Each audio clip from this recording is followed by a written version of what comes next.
Hey, everybody, tune in to Recent Tartarians. Recent Tartarians. Recent Tartarians.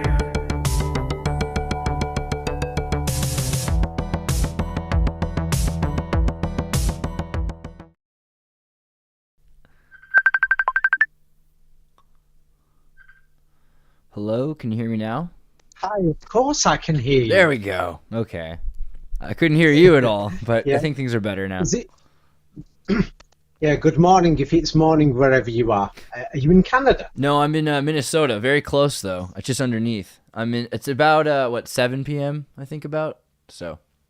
Oh, 7 p.m. already? Yeah, near the end. Okay, yeah. So how are you doing? Is it recording? Is everything ready? Yeah, everything's Is it ready. in order? I was going to say, last time we talked, we broke the internet, and I think every time we talk, we kind of stumbled upon some things. And people who've been trying to talk about the things we were talking about, I've been seeing people get weird strikes, and they're trying to hide some of this information. So I feel like we really have to push even harder into what you brought up last time. And I know, like, cannibalism was only just the beginning of what we were talking about. So I just, take it away, David. How you been? Yeah, I've been fine. Very fine. That last book, Skull and Bones. Yeah. It went around like fire, actually. Yeah, so been busy with that book, actually. Yeah. And That's wonderful. so the thing is, I read some strange comments. We did the last video. Like, for example, somebody said, "Hey, this guy David, he's saying he's reading their history, and then he's saying it's wrong from what they're saying." I'll give you an example. When somebody's in a relationship, if the guy or the girl or whoever's cheating, yeah, what you do is you examine what they say. And based on what they say, you can figure out if they're lying. And then what they normally try to do, if they are lying, is to delete the history or text messages or the WhatsApp. Yeah? Yeah. So that's what right. they've done with history. Absolutely. This is so if somebody says, "How do you know they're lying?" You check through what they wrote in history. And then after you've checked it, that's when you turn and think, they just said this, now they just said that, so now we know they lied. Right.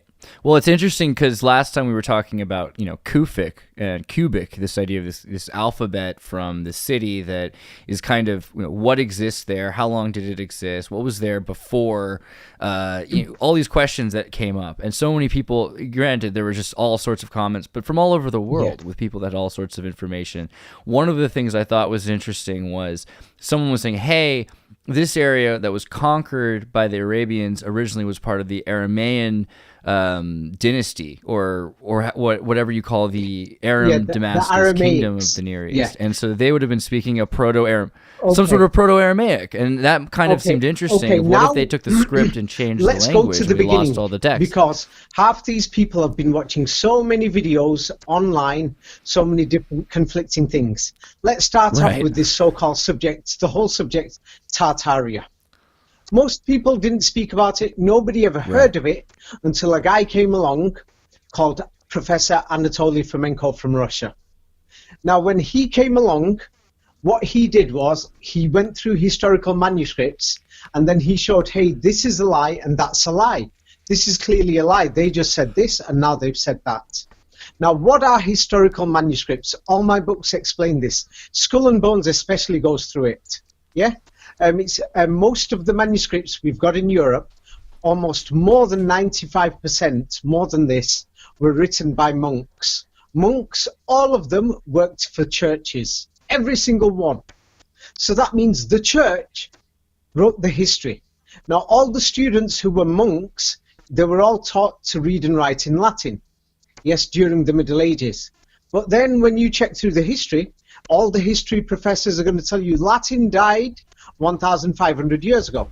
So now what we've got is the church comes along in the Middle Ages, yeah, and about 1,000 years ago, and they're finding all these children, yeah, and sending them to school and teaching them Latin. Nobody else speaks Latin. It's same like imagine I'm sending people to my schools. I've opened my own schools, and I'm teaching everybody Vietnamese, not Vietnamese, Antarctican language. Or a new a language language. that nobody speaks. And now those people were taught to write in Latin. Now they wrote down all these manuscripts. Now all these students, they made mistakes of what to write because they opened up monasteries in churches here and there. The Jesuits were part of these groups, and all these other monks, Franciscans, whatever you want to call them. So they wrote everything. So now what we're talking about is, imagine it's Andreas, it's you speaking against the rest of the world. So now it's the church, one guy, the church and its boys wrote the full history of Europe. And then there were all these other books in Europe, and mysteriously they were all in Arabic. And nobody's asking why they were in Arabic. And they're telling us some crazy story. A bunch of guys came on their camels, from the deserts of Arabia, and they set up an international empire from east to west, north to south, and their language spread. And their books mysteriously ended up all throughout Europe. And their books were the majority by the Middle Ages until the church came along. That is the same like saying that from the deserts of Afghanistan, we're going to see people jumping up and down in camels, invading the whole of Europe and Asia and the Middle East and North Africa, and they're going to spread their language and their books, and they are going to be at the top of the world. Within 100 years, their empire is going to be from India to France. And to call them barbarians, it's also interesting because you see. Then you're crazy. They're saying the barbarians are the people who don't speak Latin or Greek. So in other words, the barbers or the Tartars or the, again, the Etruscan language, they were saying was so hard to break down, but the letters were basically backwards. Well, exactly. You start to see Tartinian links into Slavic links, and we see there was a language there that was being used that they've erased, but it might be that Latin is backwards, literally backwards from Etruscan and from some Russian. Tartaria. So Anatoly Fomenko goes through the manuscripts and he points out all the lies. Then he finds a mathematical pattern in the lies, and he puts down that mathematical pattern. But historians have condemned him and said, he's using astronomy. No, astronomy is just mathematics, and he just shows he's a mathematician. And he says, hey, look, these events are repeating themselves from nation to nation. They copied the history, and they just changed the names. So now, anybody who read Anatoly Fomenko between the year 2000 to 2010, many people all over the world started reading his things because the internet went around like fire. Then after that, this subject became bigger and bigger until eventually it became Tartaria in the last 5, 8, 10 years.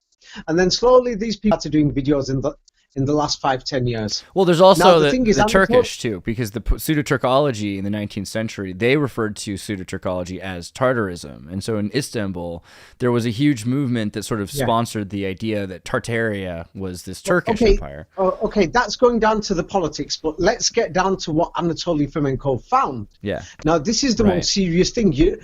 Almost every Tartarian group that's in TikTok, Facebook, Twitter, Instagram, and people putting posts, everybody is ignoring the main fact that Anatoly Fomenko pointed out. Now, even you are going to have to question this. Anatoly Fomenko showed something so big that everybody's ignoring it. Everybody is ignoring it because the thing is, even in the Tartarian groups, nobody wants to talk about it. They're just going to put pictures on. Look at these amazing buildings. Oh, look, half the world is buried. Oh, there's something wrong here. We can see those technology here. We can see there's these lies here and there's lies there. Now, the thing is, Anatoly Fomenko pointed out something that's very big. And do you know what he pointed out? That the majority of the coins in Northern Europe before the 17th century are in Arabic writing. We got a problem here now. We're talking Northern Europe, Sweden, Norway, Germany, Poland, Ukraine, Russia, and Russia's so big. Yeah? So we're talking about all of that.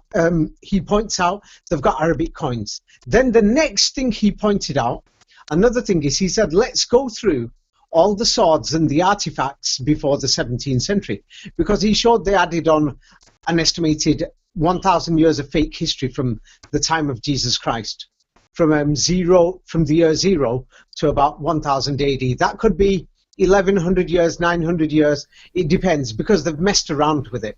But now there was a good flamenco 19 thing I saw recently. Yeah, I'll explain more about flamenco later because flamenco is also under political pressure. He's not one guy.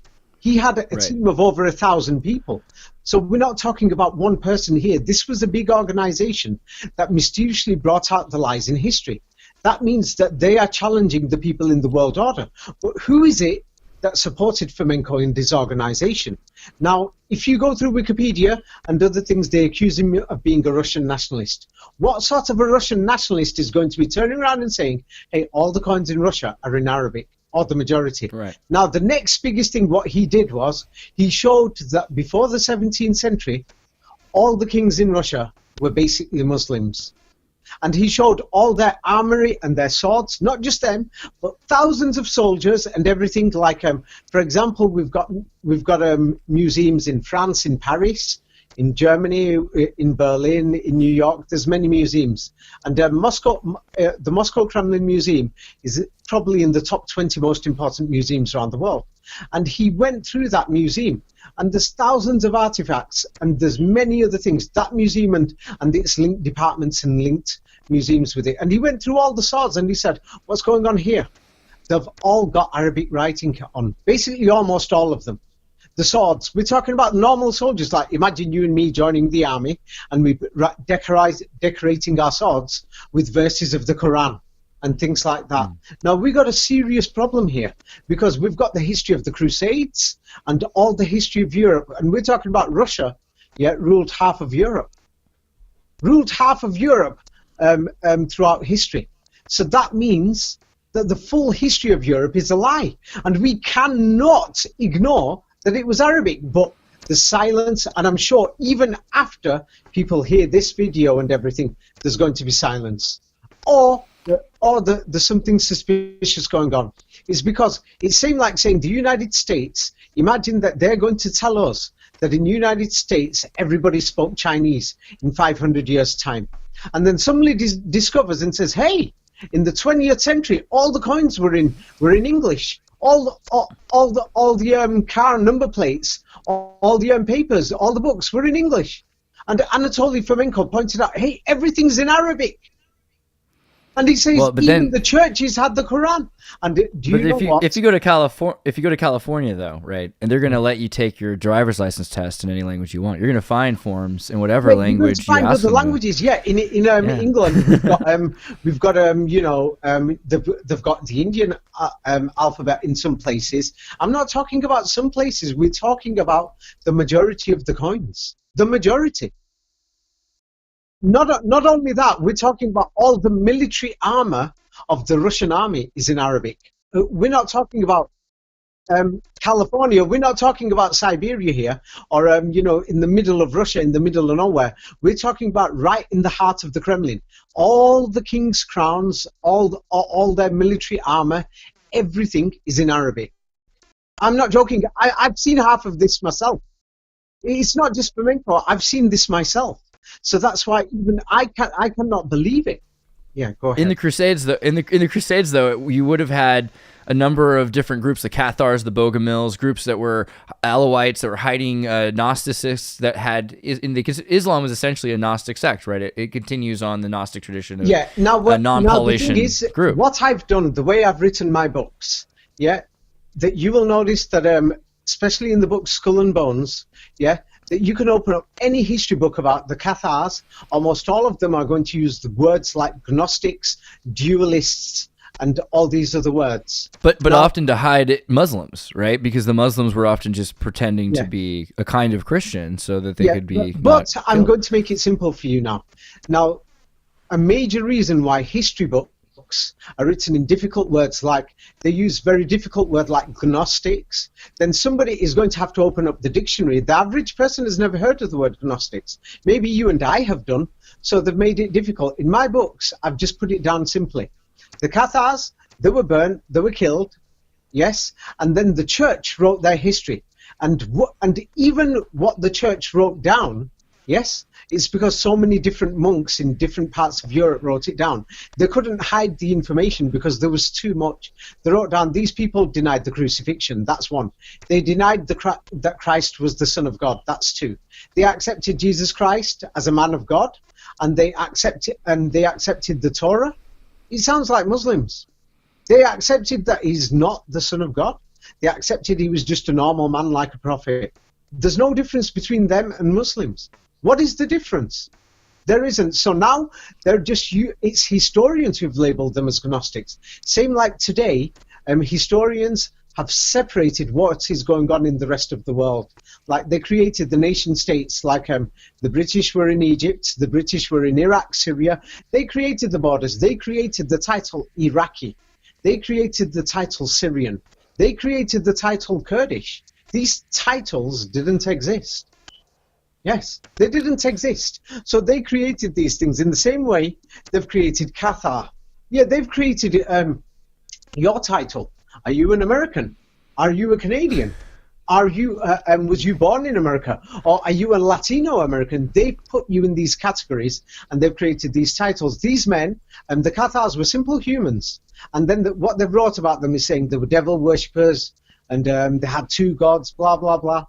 There's no evidence of anything like that at all. Now I noticed that some people wrote something on YouTube, and they turned around and said he's looking at their documents. Okay, now if the world is turning around and saying yes, all these Tartary groups and people doing research, yeah, many of them are hypocrites. Hypocrisy.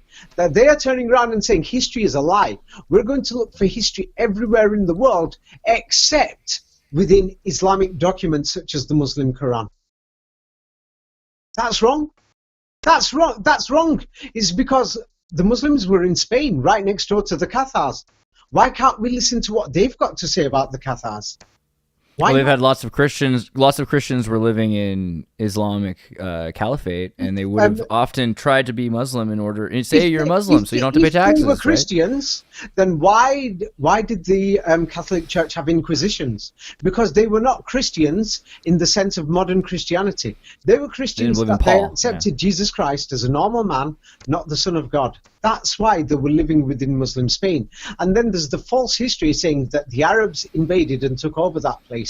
It's ridiculous because Morocco's population wasn't high enough, even at that time, according to official history. Yeah, it just sounds ridiculous. Yeah. So what about the Manichaeans also? Because the Manichaeans were across, there's Muslims, Christians, but the Manichaeans were even bigger. St. Augustine was a Manichaean before he converted. Right. How many of them? The thing is, if we're going to look at St. Augustine and the Manichaeans, then that means we've accepted the official history and Tartaria didn't exist. Because you think so? You think Mani doesn't? Oh, go ahead. Mani and St. Augustine, they wrote just towards the end of the Roman Empire. So that is the false history that they've given us. I mean, their stories have been burned, and everything that we know about them is told by Christian heretics like Tertullian. So we don't really know even that much about what we know about. We know there were groups of people that worshipped these people, right? Now the thing is, there is a big thing. There's many people who are posting in Tartary groups saying, "Look at this old map. Look at this old manuscript." Now, what we do know, you can check this yourself, that the letter J was not used in most Western alphabets until the 19th century. Right. Most people didn't use it. And it was only introduced in the 16th century by the Vatican officials or groups within the Vatican. They're boys, like Scaliger. So even it seemed like when they introduced passports after World War I, even today half the world doesn't have a passport. Half the Afghans have never heard of a passport. They don't know what one is, believe it or not. Not half, but less than that. They don't know what one is. They don't know where to make one. It's got... Yes. So the thing is, when they introduced the letter J, most people weren't using it. So now we got a problem. All these so-called manuscripts that they're telling us are before the 16th century, how can they have the letter J inside it? That means they were written after the 16th century. Yeah. Right, and it becomes really obvious. You see? See that now? Of course, but I was looking at Josephus.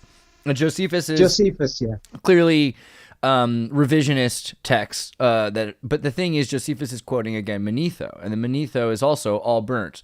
And when you start finding what Josephus you have, there are these parts which are, if you go through the generality of his prose. Yeah, I read his books when I was at, especially the Jewish War. Right. He wrote about that. But there's all these weird insertions into the Jewish War stuff where it talks about Jesus in these really weird ways, which don't sound like the rest of the text. It sounds like Gnostic or regular monks. It sounds like Jesuit monks rewrote Josephus, right? Yeah. So do you think Josephus was completely manipulated, or do you think it was completely created or just perverted?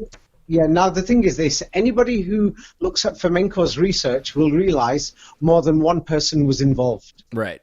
Now, anybody who reads Josephus's books will realize they were not compiled by one person. Absolutely.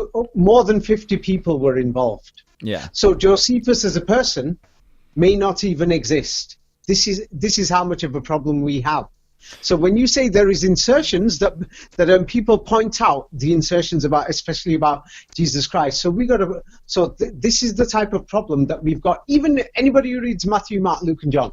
Right. I read them when I was age 14 or 15 when I first read Matthew, Mark, Luke, and John. Yeah, you can easily tell. You don't have to be smart. You can tell that this was not written by one person. Many, many people were involved. And there's many different versions of Matthew, Mark, Luke, and John. Of course. That's because there were so many different monks in many different places. And what they had to do was write a copy of Matthew or Mark or Luke and John for the nearest village. That's why we've got thousands of manuscripts. And we're 6 generations, but then we're 6 generations beyond that, because you've got 100 years after Jesus. Then you've got the Erasmus translations, and by the time it gets to Shakespeare, that's if you're sticking to the official timeline. Right. But the strange thing is the Crusades didn't start until 1,000 years after the so-called official dating of Correct. Jesus Christ. Absurd. Now that's impossible, because in many of these so-called medieval documents, which are realistically 16th, 17th century, many of these medieval documents say that the Crusades took place after the 10th century because the people just woke up and found out that Jesus Christ had been murdered. Right. In the Middle East. But now if they did the Crusades 1,000 years after Jesus Christ died, I think the first Crusade was in 1095. I've forgotten the date. Something like that. Now the strange thing is, how come they were asleep for 1,000 years? The Christians forgot that Jesus Christ suddenly got killed, and the first crusade happened 1,000 years later. Right. It's so strange. Don't you think that's strange? It seemed like saying Donald Trump has just been assassinated, and all these Donald Trump supporters, 1,000 years later, they wake up and say, hey, Donald Trump's just been assassinated in Russia. Well, let's go and invade Russia 1,000 years later. We can look at our own contemporary history and see how this works. It takes a few generations to confuse and forget. 1,000 years? Maybe years? No, probably more like 200 years or 100. 95, I think, is perfect. 95 after Christ. That sounds about right. But the first crusade is 1,000 years later. Well, again, we know the J is supposed to mean in the year of our Lord, right? So it's really in the year of our Lord, 95. It's the whole Fomenko thing even goes back from before Fomenko. Yeah, people were saying this in the 1700s. All these people who are pointing out all these coins that have the letter J, there is another problem with that, because the letter J was not introduced until after the 16th century. Also, because J comes from an Arabic origin as well. I mean, it was probably used by other cultures that somehow made their way in through the Franks who were in Africa, and so that ties it back into that Alexandrian thing, that there could have been introductions of, these people went to Alexandria for school. Archimedes went to school in a place, and then he comes back with the letter. Okay. Now we've got a serious problem with this. Okay. Yeah. The library in Alexandria, they can't prove it to exist. Okay. The so-called Greek libraries. In my book, Ancient Greece, I've shown evidence beyond a reasonable doubt. The biggest ancient Greek library was not Alexandria, according to historians. They say is the library of Celsus in the city of Ephesus, and they say that St. Paul was in Ephesus. Now, the strangest thing is, anybody who looks at photographs of Ephesus city from 100 years ago and compares them today, is going to think, oh my God, this place is a scam. We can't find Ephesus or the Library of Celsus. They've totally just built everything new. And they said there was a place called Celsus here, and the ancient Greek library was here. And then books from there got copied. And the copies were in Alexandria, people who copied. But Celsus is in Turkey. So if they did this in the 19th century, these would have been pseudo-Turkologists and Tartarianists. Would that mean that they were trying to fabricate evidence for Tartarian? Actually, it's not even them. That you can check through the full history of Ephesus, and you can start not just Ephesus, but looking at entire Middle Eastern and Mediterranean archaeology, and look through the archives of Gertrude Bell. I mean, the letter, a British diplomat. the letter in the Bible, Paul has a letter to the Ephesians. Is that not of Ephesus? Isn't that the group of Selçuk in the Aegean region of Turkey? Who said these letters are true anyway? I completely question that, absolutely. But if that's the town that is in question, it's very interesting that the Bible talks about Ephesus. But it's not just that St. Paul is supposed to have been. Right. He's supposed to be there. Right. That's what they're telling us in history. Yeah, in Turkey. Paul was there, and not only that, John, who wrote the Apocalypse, yes, and who wrote, they say he wrote the book of John as well, that he was in an island just beside Ephesus, and that they're not sure, but he probably went to Ephesus. Mm-hmm. Yeah, and they're saying they're not sure if he went there or not, because now many people already know that Ephesus is a scam. Now, if there is no Ephesus, then there is no library in Alexandria. Well, I don't know about that. So you're saying you don't think that in North Egypt, above Luxor, in the areas that we consider to be even On or Heliopolis that eventually became Alexandria, you're saying that region was never a center now of information? I'm going to make it very easy for you. Okay. I'm sending you Ephesus, yes, where most of these Greek manuscripts originally were. Right, the Library of Celsus, yeah. Go back to the original. It's same like saying, when you're talking about ancient Egypt, because historians are saying Egypt is a different nation. So it's same like saying, hey, these books are American, but there was a library in Shanghai, and the Chinese had these Americana books. So now let's look at Ephesus City. I'm sending you the pictures so that you can share them, and so that people will have no doubt. Right. Yeah? Okay, so we're looking at a theater coliseum with yes. It looks like a walk-in with anyway, poles, they're saying that pillars, the Greeks and it's and been the Romans demolished. or whoever built it. Yeah, and now I'm sending you. And it's built into the side of a mountain or a pyramid? Is it a I'm pyramid sending or a you mountain it's photographs built of the into? same place 100 years ago. There's no theatre there, Okay. and then. Right, I'm sending it you proper clearly, because these people who built this fraudulently in the 20th century, they took souvenir photographs.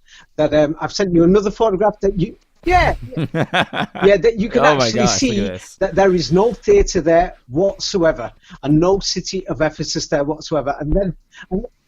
So did they claim at least that they were restoring something that had been demolished? Anything? They're saying all kinds of stories. All kinds of stories. But let me send you all the construction photographs, because it's a joke. Yeah, now we've got a problem. Yeah. But I've seen this happen a number of times though, like in Spain. This problem of all these so-called Greek philosophers, Plato, Aristotle, blah blah blah, and everything else. We have a serious problem. And then it looks like.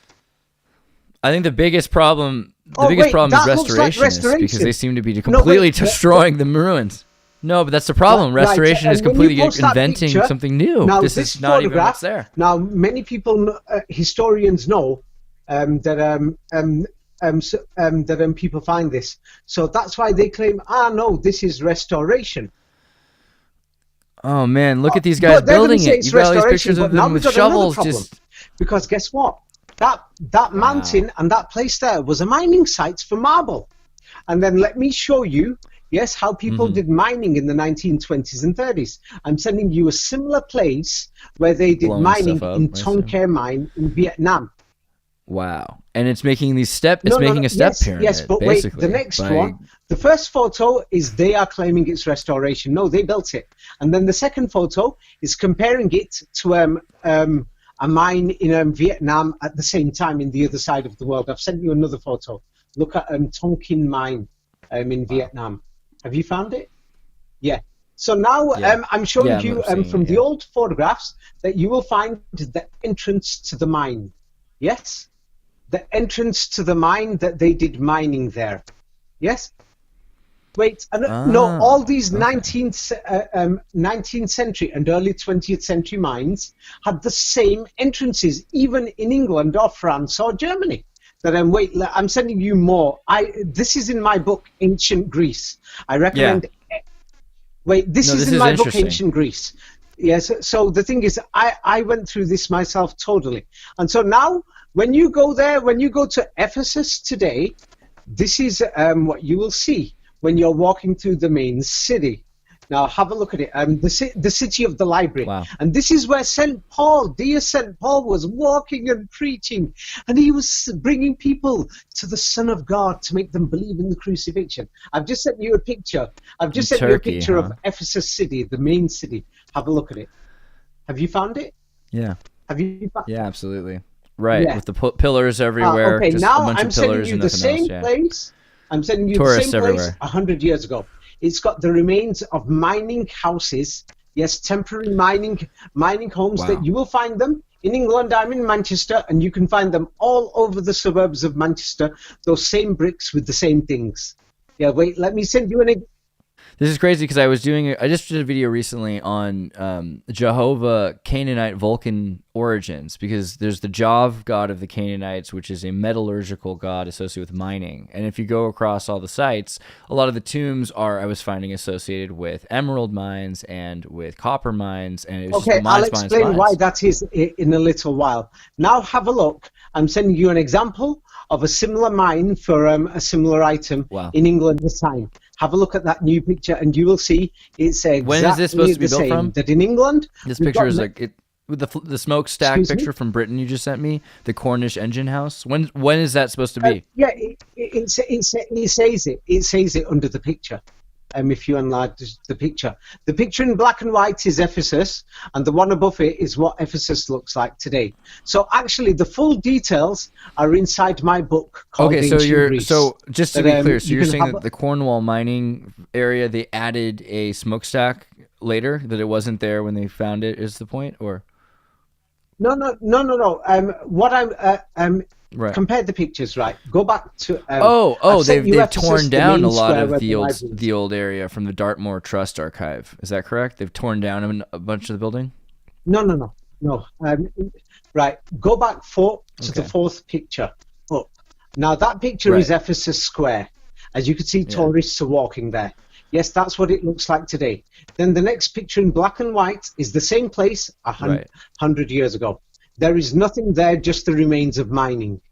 But they're going to tell you those bricks there are, 2,000, 3,000 years old. What about the two pictures after? Remains. But now the last two pictures that I've sent you are pictures from 100 years ago of remains of mining in Europe, in England. And you can see they're exactly the same, because they were building the same things in England for the purpose of mining. So now let's go to the next picture, and here is the actual construction photos of every single block in Ephesus. That they built every single thing. They built, and many of the things, statues, everything, and they're saying these are ancient Greek statues. They carved everything, and they brought everything on mini train tram lines. And you can check everything. Everything's brand new. But still they're going to insist, no, we found these blocks on the floor here. They didn't find anything. The place has got nothing there in the photographs 100 years ago. So now we've got a problem. That's Ephesus. So now if you want, do you want to go to Athens? Then you'll question Alexandria. It's like, because if people don't look at these things, then they are never going to understand, Alexandria. There was no library in Alexandria. There's no proof of anything to do with ancient Greece at all. Now, here is a picture. Well, wait, if there's not a library of Alexandria, that doesn't mean there's not a library, right? Or are you saying, because this is the question, is the city itself, does it have anything of value even before the Hellenistic period? Is the Hellenistic period covering something up, or is it nothing there? It seemed like me claiming that right now there is a library, a Nigerian or Zimbabwe library in Antarctica. And it's got so many books with world history. I've wrote it down, I can tell people. But could the library, could the Africans went there could the Greeks have been 2,000 years talking ago. about somebody else's library, saying, "Hey, in Africa, in Kemet, there is a Thoth Emerald Tablets library." What ancient Greek documents do we have? Ancient Greek language died out 3,000 years ago. 2,000 years ago, or 1,500 years ago. And then they're saying we've got all these New Testaments in Greek that we can't find any of them older than 500 years. They can't even prove the dating. But we are finding more and more documents from Africa. Do you know what it's like saying? I'll tell you how crazy this is. It's same like saying, let's find out the history of Donald Trump. All the books about Donald Trump in 2,000 years' time, every single one is written in Chinese. And do you know what they say in history? They say the Greeks were the enemies of the Jews and this one God system. But no, all the Gospels were written in Greek and then in Latin. But then we got a serious problem. We got a serious problem there. It seemed like saying all the books about Donald Trump are written in Chinese. But in 2,000 years' time, and people are saying, "Oh, this is the truth about Donald Trump." Yes, they're all in Chinese. But we're finding more books, right? So in Africa, like where are the books they're finding? In Africa, the books Nag Hammadi scrolls, the Dead Sea Scrolls. No. I mean more modern. Like so, Tariq al-Fatash, for instance, like the original works of Al-Hajj Mahmud Khati, different books from the Songhay Empire, which arguably, when the British Crown made deals with Morocco and tried to destroy the Songhay Empire, it was destroyed in the 1600s. And so many of these people in Africa started hiding their scrolls from the Timbuktu libraries. We've got another problem there, because there's all these people who are saying there's 1,000 years of fake history added on. So then we've got a new problem. Yes, the so-called British Empire in the 16th century could not have existed. If people are going to talk about the concept of Tartaria 400 years ago is a lie, then that means they can't accept that official timeline. So regardless, the Fomenko timeline's not changed. If you're saying 400 years ago, the naval empires of the Dutch East Indies and the British Crown, the separated. Naval empires. Okay, yeah. I want you to build me 400 ships. Let's see if you can do it. 400, 500 ships made out of wood, and send them as an army to invade India. Let's see if you can do it. Let's see. How long is it going to take you? The story sounds like a joke. And it seemed like, I've got people, they call them Afrocentrics, but they got a serious point saying, hey, they are telling us it took 2 months to cross the Atlantic on average with wooden ships, and they're telling us that they had African slaves, hundreds of them, in these wooden ships, all tied up and chained up. How did these slaves eat? How did they do toilet? How could they eat with their hands tied up? If they had their hands untied, they'd be beating up the people who took them as slaves. It's a 2 to 3 hour boat ride from Spain, South Spain, into Morocco. It's not really a very far distance, and even just island hopping down the coast. The idea that there were when you're powers. saying that the British made a deal, where is the evidence of a British Empire? It's like we've got a problem here right now. Do you know why? Because they're telling us that the British had deals with the Russians. But then we can't find the Russians because we've got all these swords and everything else that are in Arabic, and they're in Arabic. So that means the history of the British interacting with Russia. We got a problem there. In the same way, I've just shown you the Library of Celsus. We've got a problem. I agree with you. The British and the Vatican as well have changed history. But what I mean to say is that the people who were conquered and in this period in Africa, where we have all of these manuscripts, and then we have these stories of libraries in Africa, universities in Africa, things in Timbuktu, in Timbuktu. All over the. Well, let's put it this way. Yes, I've been going to Africa for 20 years. Yeah, 20 years ago, nobody's ever heard of these so-called manuscripts written in Arabic, in Timbuktu. Now, many of these so-called manuscripts, with their history, agrees over 80% with the official historical timeline. And the only difference is they make their history sound greater. In the same way that you can go to any other country in the world, they've got the same official history, 80% the same with a 20% difference. Yeah, the Timbuktu libraries and most of their Arabic manuscripts are forgeries. There's no evidence. Not all of them are Arabic, right? Like, so the idea that there were Tarigs there, and again, Tarig, it seems connected to the Bedouin and the Tartarian Berber group. Now the thing is, when people are saying Tartaria, yes, or when you're saying Tari or Turkey, like for example, in the Balkans, Serbski means Serbs, people, ka or ki, Polska, Polishka, Turka or Turska, yes? So that basically means Mosca. Ka means house or people or nation, things like that. So when you say Torka, it means the house of the Torah. The Torah? Moses. Yes. Mediterranean, Meditora. Tartaria. Yes. That's a word that the Western Europeans used. Yeah. Now the thing is on the Tartarian flags, all these people are pointing out the Tartarian flags have got birds on them, or eagles, or many other things, and they're saying, hey, look at these eagles on flags and birds on flags. But once again, all these people who are pointing it out, many of them are hypocrites. I've never said this before, but today I'm saying it. Do you know why?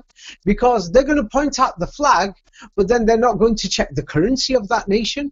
They're not going to check what the language was there and the language changes. And then there's a simple answer to it. The Quran actually says that in the previous civilization, humans actually spoke to birds and eagles, birds. So that's why they were special.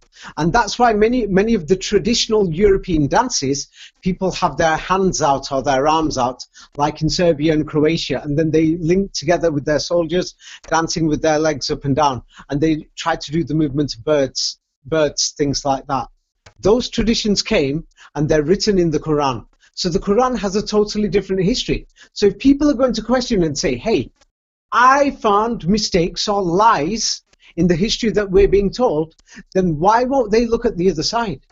Now, I'm not talking about just Russia. We're talking about, hey, Northern Europe has got all these Arabic coins. Why is nobody going to question or have a look at them? Now, it's not just that. The oldest coins that they found in the United States, look at this pathetic story that they're telling us. The oldest coins that they found in the United States in many different places are Arabic coins in the United States. And then they're telling us some crazy story that there were some pirates on wooden ships, yeah, that were all the way near Yemen somewhere, or near the Persian Gulf or the Arabian Sea, and they stole these coins, and then they went by ship past South Africa, near there, before they got to South Africa, past Zanzibar, past South Africa. Then the wooden ships went all the way around, past Angola, past Nigeria, past that way, past through Morocco, maybe stopped on the way to Europe, and then afterwards they ended up in the United States. But in those days there were no roads, no nothing, and then they got off the ships and they went around dropping coins in 4 or 5 different places in the United States, Arabic coins.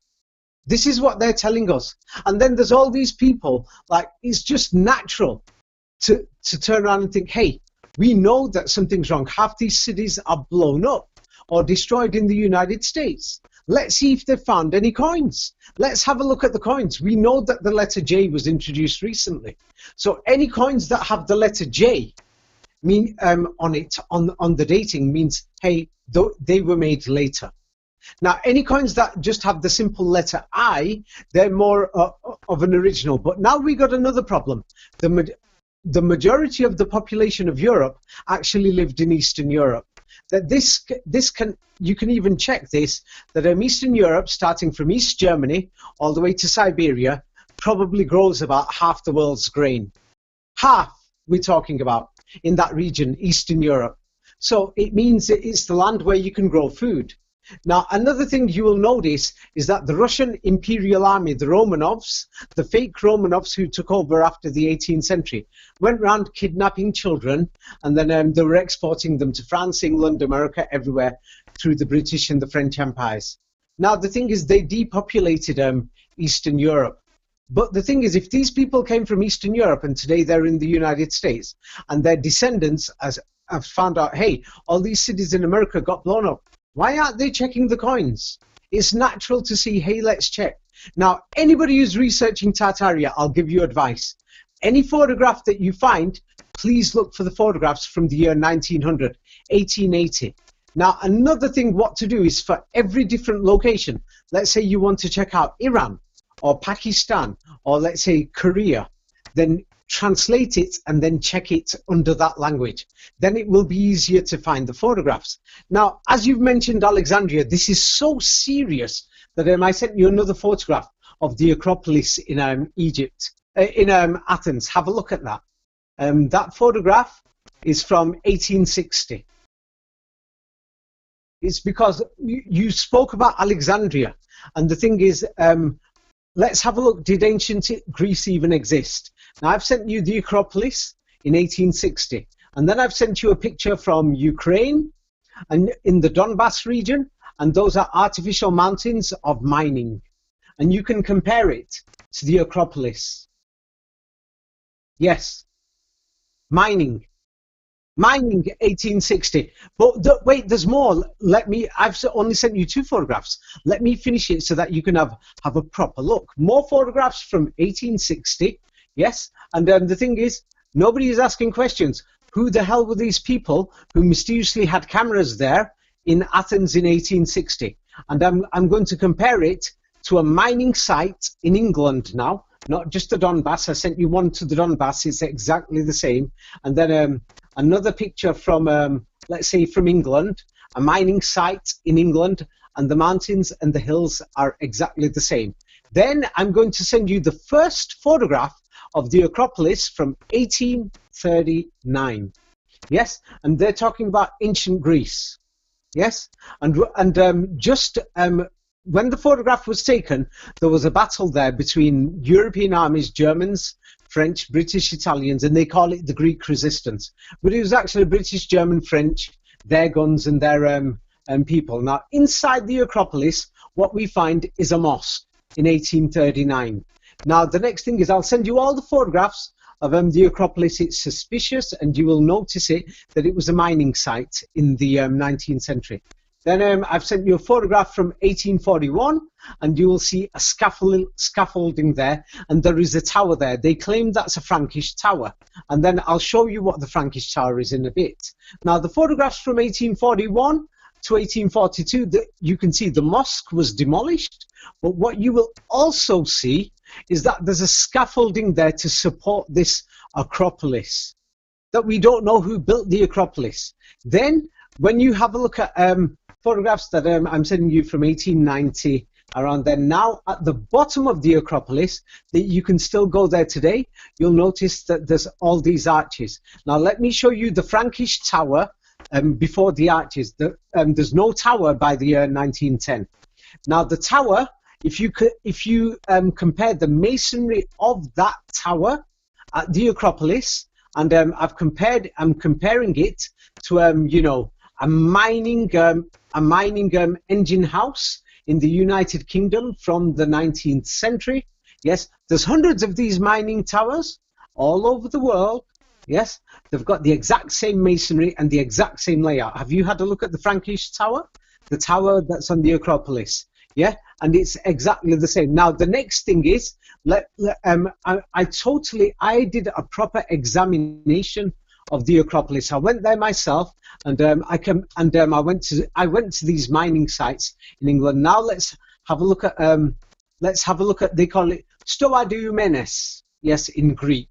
Yeah, that you'll see these arches there. Now, the strange thing about these arches, yeah, is let me show you the arches. Magnified so that you could put them on the videos, because people think ancient Greek existed. The Acropolis is the main evidence, the heart of ancient Greece. The main writers came from there, Plato, Aristotle, they were all there in Athens. Now I'm showing you the same place from 100 years ago. And as you can see, the mining, and you will see that the mining came down, and it came down to the Stoa Dioumenes, like a wall. and the wall was a barrier. And what you will notice, I'm comparing it to a place now called Rosedale in England from the 19th century. You'll find hundreds of these places around the world. In the United States, there's hundreds of them.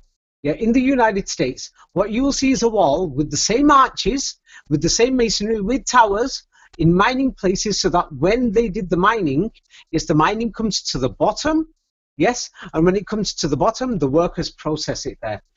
Now, I sent you that one's Rosedale in England, and here's another one. This one's in Devon.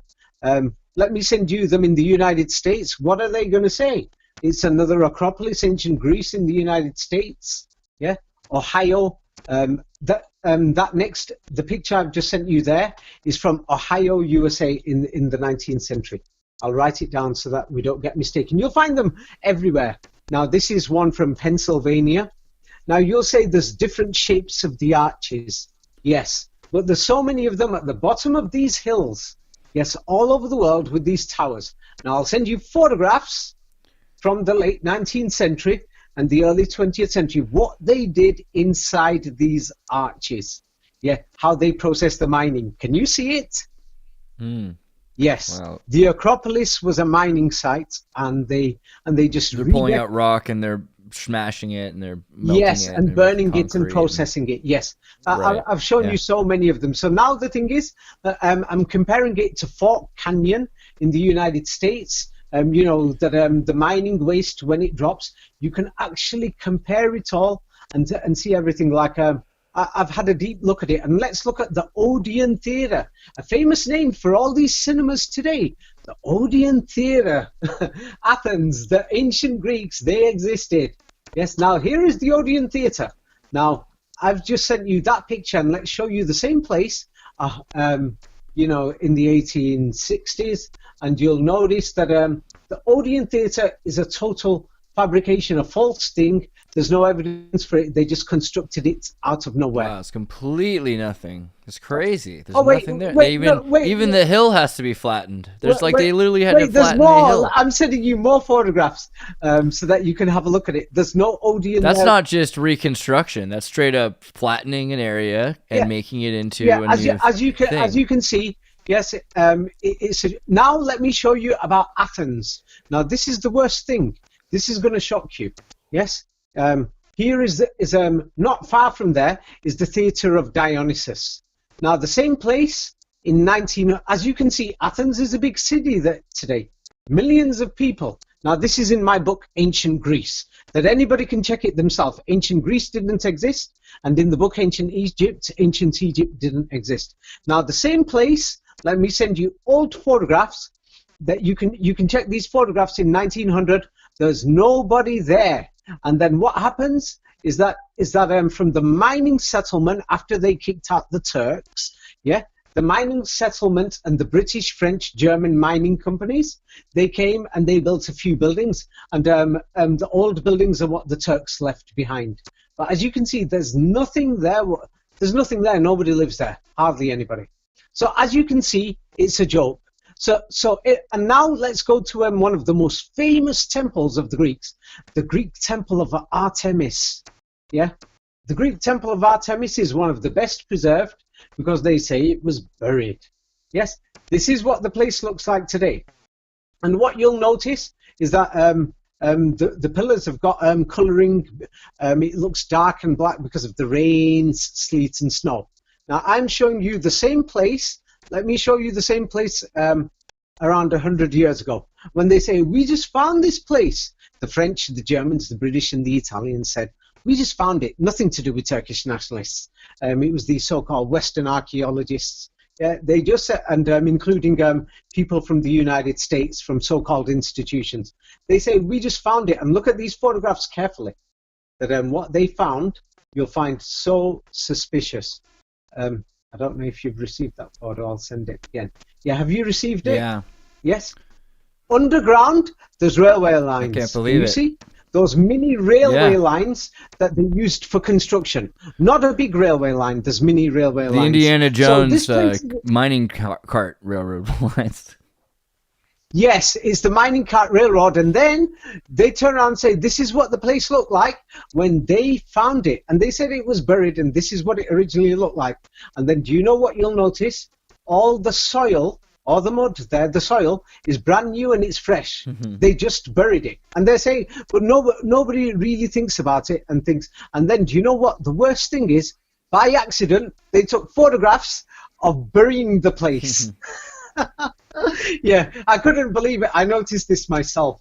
Yeah, I thought, what the hell? I've just found photographs of them burying the place. Yeah, that they're burying the place, and they're telling us ancient Greek existed. So now we can't find Athens.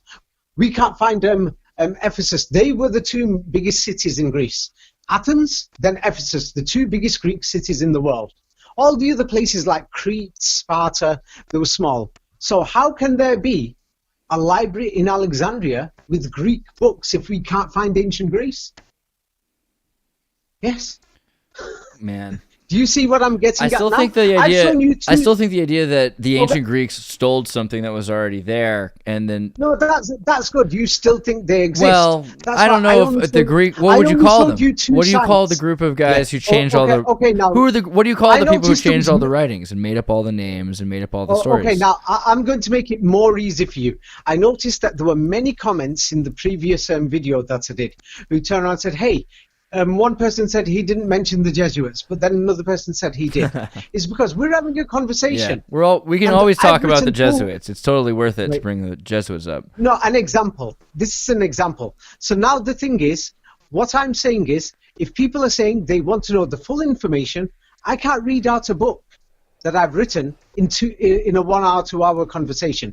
If they want the full information about ancient Greece, I showed you 2 sites that are forgeries. I mean, both of these sites you have Jesuit archaeologists, you have Tara Chardin and Peking, and you have Jesuit archaeologists making things up as possible. The bottom line of ancient Greece, to show that it didn't exist, people are welcome to read my book called Ancient Greece. Yes, and the book called Ancient Egypt, because then they can see all the photographs of the construction and everything, and they can see it themselves. So what do you picture the world was like at this time then? I mean, are you saying that now the thing is, there were not temples there? Now this is the thing. People are turning... What we've got is one version of history. Yes, that all the manuscripts, more than 95%, were written by the church and its boys. Yes. Now, were written by one person. So we've got a problem here. Now, if somebody's going to turn around and say, hey, I just made that up. Yes. Is 100% of it made up by them, or is like 10%, or is 90%? It changes everything. Right. There's other percents, but we're talking about no one's going to have a look at the Quran or these Arabic books anyway. The majority, I mean, the majority. It's interesting. The Quran does say that Allah turned men into pigs. And advanced before. And it turned men into pigs when they stopped following the law. Right. Now I've just sent you, from university libraries, people can check for it themselves, that the majority of the church had a monopoly. This means I'm saying my guess is the church controlled 95%, but official historians say that the church had more than 99% control over the manuscripts and who wrote the manuscripts and what they wrote inside them. Very Soviet time. So they are saying the church had a monopoly, almost a monopoly. So don't take my word for it. I'm saying 95% of the information is from them. But historians from universities in France, Germany, United States, Canada are saying no, it's 99% plus. So we're talking almost everything was written by them, and they have told you that ancient Greek existed.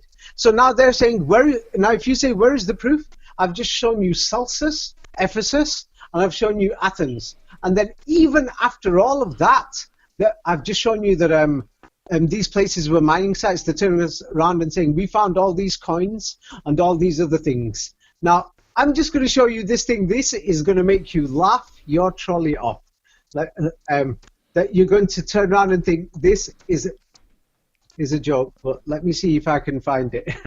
It's going to totally make you think it's just a joke.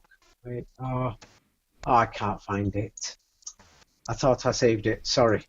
It was to do with the fraudulent thing that they're burying that place, that they're burying this place in Greece. What's it called now? In Sardis. That temple that I've sent you. But the strange thing is, think about it. What are these railway tracks doing underground? They just said, we've just found this place, we're digging it out. And they brought the world's press saying, here, take photographs. We've just found it, ancient Greece. We've just found this temple. It seems crazy. I mean, the idea that so much of this history, which we know is falsified, we can deal with that. But that some of these places had, I mean, we have to wonder, if it's a mining site, does that mean that before that there was a city that looked like New York City? Or was it just a blank slate and these were cave people? And that's the real question. If people were thinking that this was nothing there, or was there something there? Do you know what to do? Invite people from your city to go and build houses and live on mining land and see if it's secure and stable. Right. Yes. That answers your question. Yes. That answers your question. Now, the thing is, the Acropolis Mountain, where they're saying Plato, Aristotle, and the rest of them, yeah, we could see that place was empty. And it took 100 years to actually build Athens city. That you can check the old photographs and you can see it yourself, that there's something wrong here. I've just sent you the two main things. If we can't find ancient Greece, how can we say that there was this library in Alexandria? If we can't find ancient Greece, then ancient Rome invaded Greece. We got a serious problem here right now. Oh, the Romans were in Ephesus. Ephesus was the second biggest city in the Roman Empire. But we can't find it. I've just shown you it's a forgery. I've shown you that the theatre, everything is a forgery. I've shown you it's a mining site. And they even say that it's built, Yes. they said, Alexander says it's built on top of the ruins of the old kingdom. So it's even supposed to be, it was abandoned for 1,000 years, according to mainstream history, in between ancient Egypt and Alexandria. So I gotta wonder more about this whole idea. If this whole area was just a mining site, but it does show, you have to wonder: is a mining site without homes, without a community? Is this a Canaanite labor zone? Well, the with thing temples? is, go to mining. I'm in Manchester. There's mining sites. Yeah, just Manchester's outside, a community. You guys have Manchester. Stoke-on-Trent. Nice clothes. Yeah, I'm saying, but if you just go to the nearest mountain sites, they're still there from the 19th century. People don't actually live on the True. mining site itself normally. Yeah, so that's that. So the thing is, well, anyway, most of these ancient sites are forgeries. Yeah, so the thing is, ancient Greece, we can't find it, and in the same way, ancient America, ancient Egypt, we can't find it. In my book, Ancient Egypt, I gave you that Right. last year.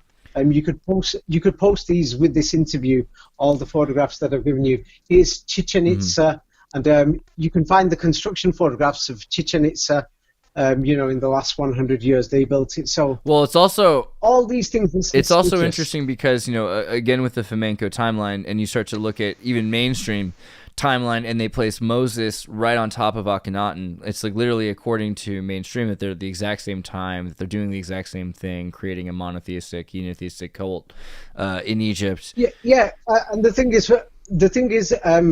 now that you've mentioned Moses and Akhenaten, yeah, I'm let's get sending into you the most preserved temple and the most important part of history of ancient Egypt, or the most famous, is Tutankhamun. Right, Everybody's of course. heard of that King guy. Tut. Yeah. So now the place where he's buried, I've just sent you a photograph of the temple of Queen Hatshepsut. Yeah, that's what they call her. Sounds like a fake name they've made up. Now, I've sent you that temple today, and you can find photographs of the same place at 1880, 1890, 1900. There's nothing there, and it's a mining site with a mining tower. Wow. Yeah, there it is. Yes. Yeah, the mining tower is there, and then not only that, you could the people who built the place, they took souvenir photographs of themselves constructing the temple, which is ridiculous because they should have been careful to hide them. But of course, in the future, we're talking about after they did it, some other people came along and said, "Hey, let's release and sell these photographs to the world." So there's always people there out to make money who are going to grasp people up. Wow. Yeah, there it is. So as you can see, yeah, so now you've got a problem. So never mind the library in Alexandria, we can't even find ancient Egypt. I've just shown you that the most important temple, Queen Hatshepsut and her navy that went to the land of Ophir or wherever, and this temple's in the Valley of the Kings where they found Tutankhamun. So, we can't find evidence of Moses either. So what does that say about both stories? Are they based on another guy or nothing? So now there is a big difference. There is a big difference because the thing is, you're talking about Western history. So now, if we focus on Western history from the side that all these Tartarian groups and everybody is focusing, we can't find ancient Egypt.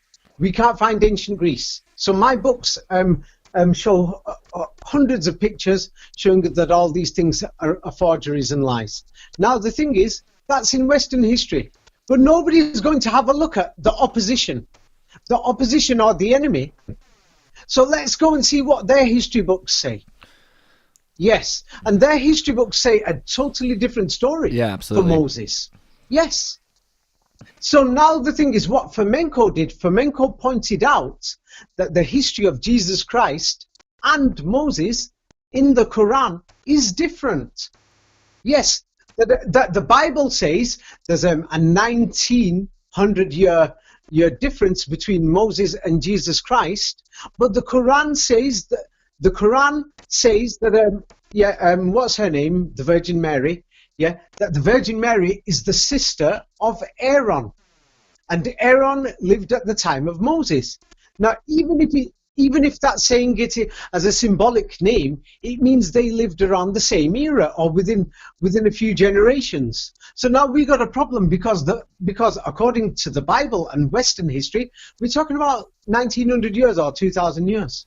So Fomenko, well, I mean we're familiar with the Fomenko, but then at the end of the day, isn't that the solution? Because we're seeing then, the story in the Bible, the way most people believe it, is this guy's raised in Egypt by Egyptians, and he spent his whole life with Egyptians who think he's Egyptian, meaning he looks Egyptian enough that they can deal with him, and also he hasn't spent very much time with his family, his traditional Jewish family, so he knows more Egyptian things than he knows Jewish things. I mean, it seems like you've got a perfect correlation there between if you've got a perfect Aram correlation, if you're going to focus on the story, I just sent you the temple of Hatshepsut, and they're probably going to say that Hebrew slaves built that place. Where is this temple? What they do say, which is crazy again, is that the Semitics were mining groups and that they had all these mines. You go to Yuya, who's supposed to be Joseph to some people.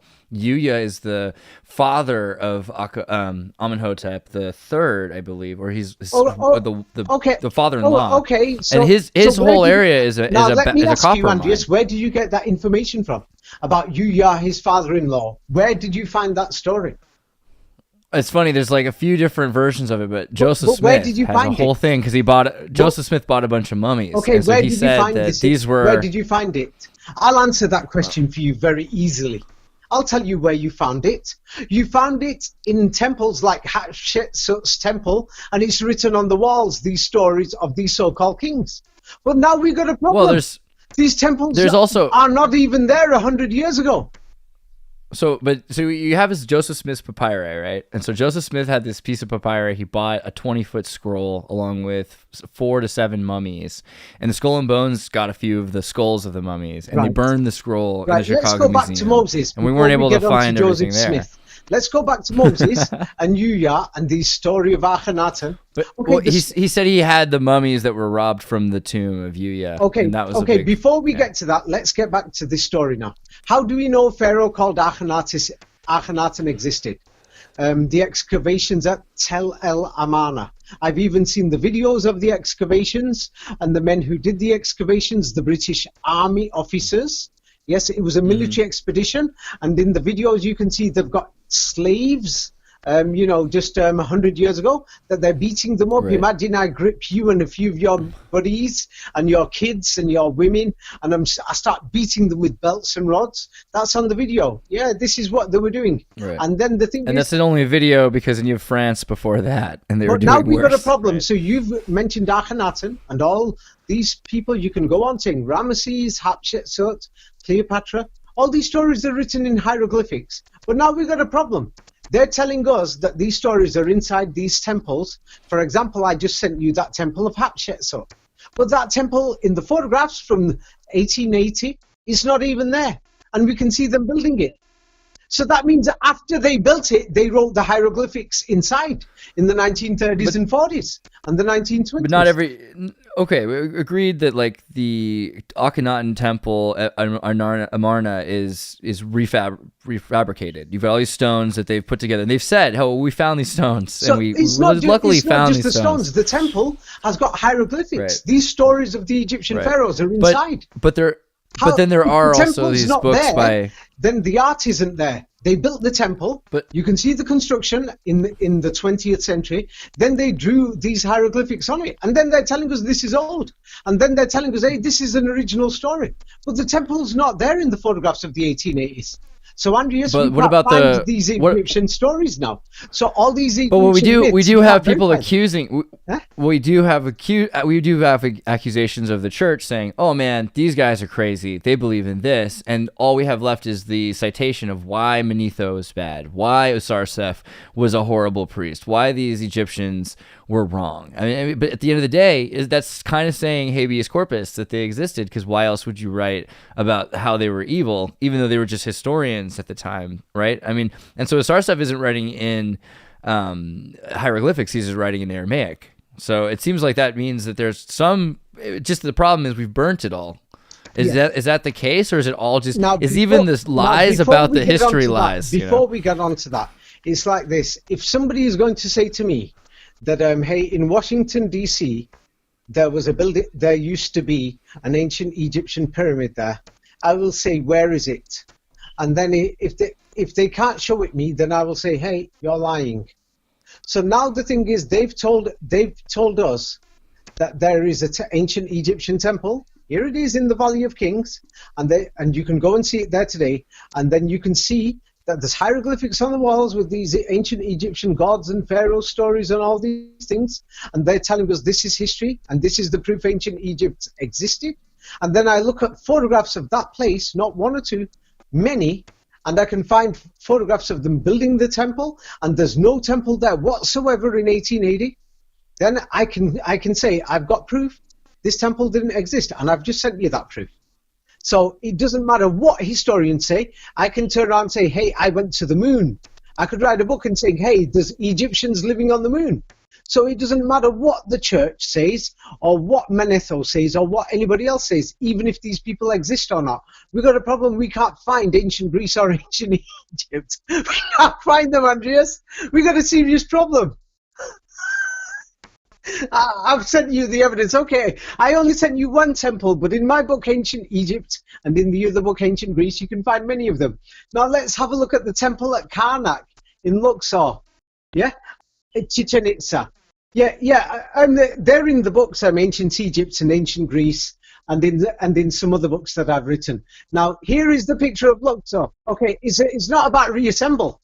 You can actually see them building and decorating the place, and they've got the same train lines to bring everything, and you've got it there. And then the photographs of them bringing the statues, ancient Egyptian statues, they're bringing it to the site.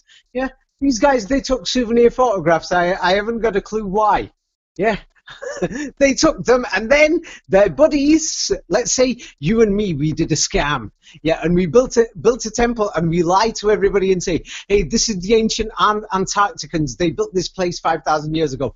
We're making millions of dollars, and then suddenly I backstab you, and I've kept all these photographs, and then 10 years later I grass you up and I release the photographs online everywhere, and then I'm making money from them. That's what's going on. So that's why we've got these photographs. Yeah? Can you see? So as you can see, there's more. Now this is the actual, have a look at the full site. They're constructing it. As you can see, there's modern metal bars there, and you can actually see videos from the 1920s. Let me send you that. You'll see advanced scaffoldings inside Luxor to hold all the pillars up, because the pillars were actually falling apart. Let me send you. You can find the videos. They're in Arabic, so people will have to wait. Have a look at the scaffolding. Yeah, that's inside. Can you see the scaffolding? I've just sent it, and as you could see, that they, so they didn't just have slave workers. That scaffoldings, and there's the gate there to seal it off so that nobody can go inside. After they've put all these sheep or ram or the dogs and everything laid out. Yeah. So as you can see, yes. Oh, and now we've got the history of ancient Egypt. So once again, you can talk about Akhenaten, you can talk about Ramesses, you can talk about Cleopatra, and you'll say, hey, all the writings on the wall in this temple. I'll say, wait, have a look at this place. This temple wasn't even here 100 years ago. I'll say there was no writing, nothing there. So we can't find ancient Egypt. So it doesn't matter how many times, yeah, the Bible, the church, or all these manuscripts say that they're there, yeah, and most of these manuscripts we can't prove that they're older than the 16th or 17th century. We can't prove many of these church documents. Oh, they're going to tell us carbon dating. Oh, this is 2,000, 3,000 years old. Get real. The photographs show there's no temples there. Can you see it? Ancient Greece. I just showed you there is no Celsus. If there is no Celsus, how can there be Alexandria? It seemed like me saying that the United States is called the United States of Japan, and you're going to say, hey. A country called Japan doesn't exist, so therefore there can be no United States of Japan. But if we can find Japan, then we can say maybe there possibly was a United States of Japan. But we cannot find ancient Greece, and we can find construction photos and fake monuments. Then we can say, hey, this means Alexandria was a lie. So now that we can't find ancient Egypt, it means that the biblical version and all the official history that they've told us about ancient Egypt is a lie. Now there is an opposition. Now the opposition, nobody wants to hear it. But Anatoly Fomenko mentioned it. Yes, he's saying, hey, have a look. Northern European kings had Arabic writing. Northern European kings were Muslims. The world global language was actually Arabic, and then everyone's ignoring it, and so it's like we've got a choice now. We can actually have a look at the other side of the world to see what they say.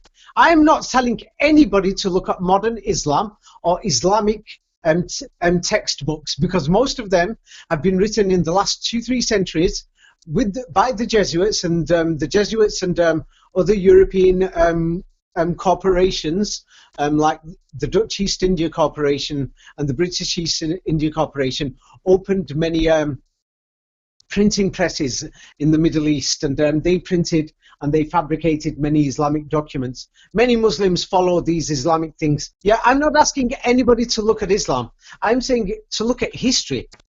The Quran is a historical document, same like the Bible. The Bible is a historical document in the West. The Quran is the opposition. Yeah, and it's actually, it doesn't use the word Pharaoh. It says the word Firaun. Yes, that I noticed that was one difference. Yeah, and same like when we talk about Moses and Pharaoh and Firaun, I'll have to state this example. It's like, for example, there's the Jesuits. Yes, and before the letter J was introduced, Jesus Christ was called Ayesa. That's why it's called Society Ayesa. Yes, the church itself, anybody in Europe called Jesus Ayesa. That's why it's called Society Ayesa. Today it's called Gesù in Italian, but it's originally Ayesa. And then there's all these people who are coming out with posts and blogs.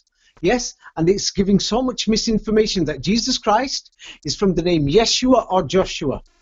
Yes, but then anybody who even opens up the Old Testament, which has got many fabrications, in the Old Testament itself, it says Joshua was not called Joshua.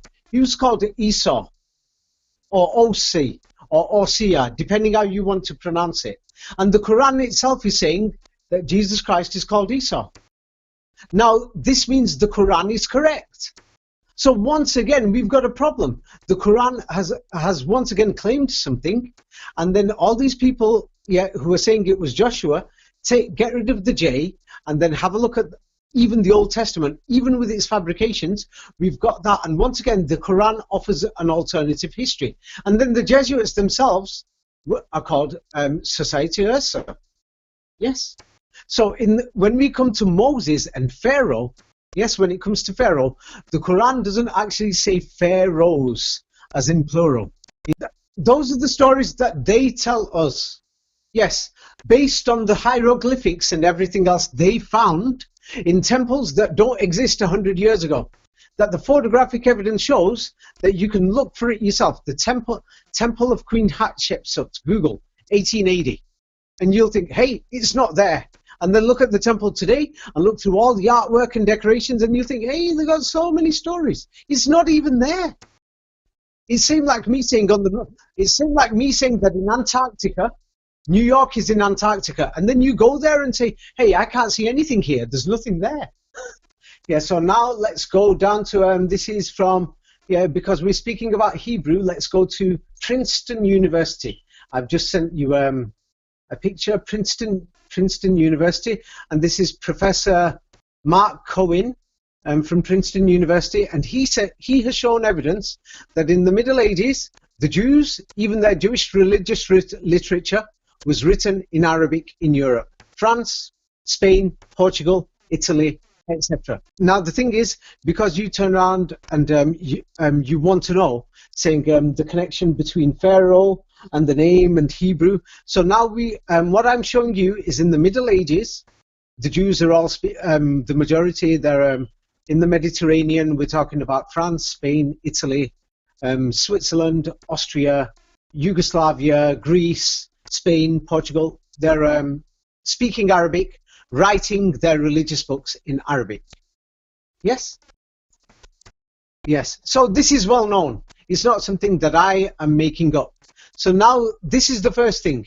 It's strange that the Jews, yes, of that time are writing in Arabic. And Muhammad and Moses and Jesus Christ, yes, they're cousins from the same family. If you're from the same family, then, you know, it's natural that you're going to speak the same language. Your granddaddy spoke the same language. And if they're going to say, oh, the language changed, you know, the United States is there, and it's not changed the English in 100 or 200 years. And even if they say it's been 200-300 years, so now we're talking about the Jews having their religious books in Arabic throughout the Mediterranean. So this means, wait, so what about the Torah? The Torah must have been in Arabic if all the Jewish religious books were in Arabic. And the Jews spoke Arabic in the Middle Ages along the Mediterranean. And then even according to the official history, because we cannot actually find any evidence of a Hebrew language. There is no real evidence that the evidence that people present, that people can look at it and say it's been falsified. So historians say that the Hebrew language, I've sent you another link, it says was dead from the 3rd century. It died 1,700 years ago. So the Hebrew language was dead. So, and then these followers of the Torah, are speaking in Arabic, and we can't find evidence of it that they spoke Hebrew. And then the Hebrew library, Hebrew Bible that we've got, even if we compare it to the Gothic Bible in Poland, the Old Testament and everything, we cannot find the Old Testament before the 15th century or 16th century. But now we've got a problem, because the thing is, what historians are saying, what they're saying is that 7 of them have survived. So now let's have a look at what the reality is. The reality is this, that how many Arabic books did they burn? Let's have a look. Just in Spain, in one fire, everybody's talking about the Library of Alexandria. And it doesn't exist. We can't find ancient Greece, and there's no books there. Why is nobody speaking about the millions of Arabic books that were burnt only 500 years ago in Europe. I've just sent you evidence that people can. This is from the BBC. 1 million, and these books were were used by Jews, Christians, and everybody. Why were they using Arabic? We're talking millions of books. This is the hypocrisy and the biggest scam in history in this side of the world where I live, in England and in Europe. And what I call a big joke is that they will speak about the Library of Alexandria, yes, in ancient Egypt with the ancient Greeks. And nobody's going to talk about the millions of Arabic books that were burnt in Europe. We're talking millions of books. That means millions of people spoke Arabic in Europe. Yes. And then what nobody ever has a look at, like, for example, we mentioned Jesuits. Yeah, so let's get to the bottom line of the Jesuits. Now, the thing is, yes, everybody talks about the Jesuits, and they went all around the world.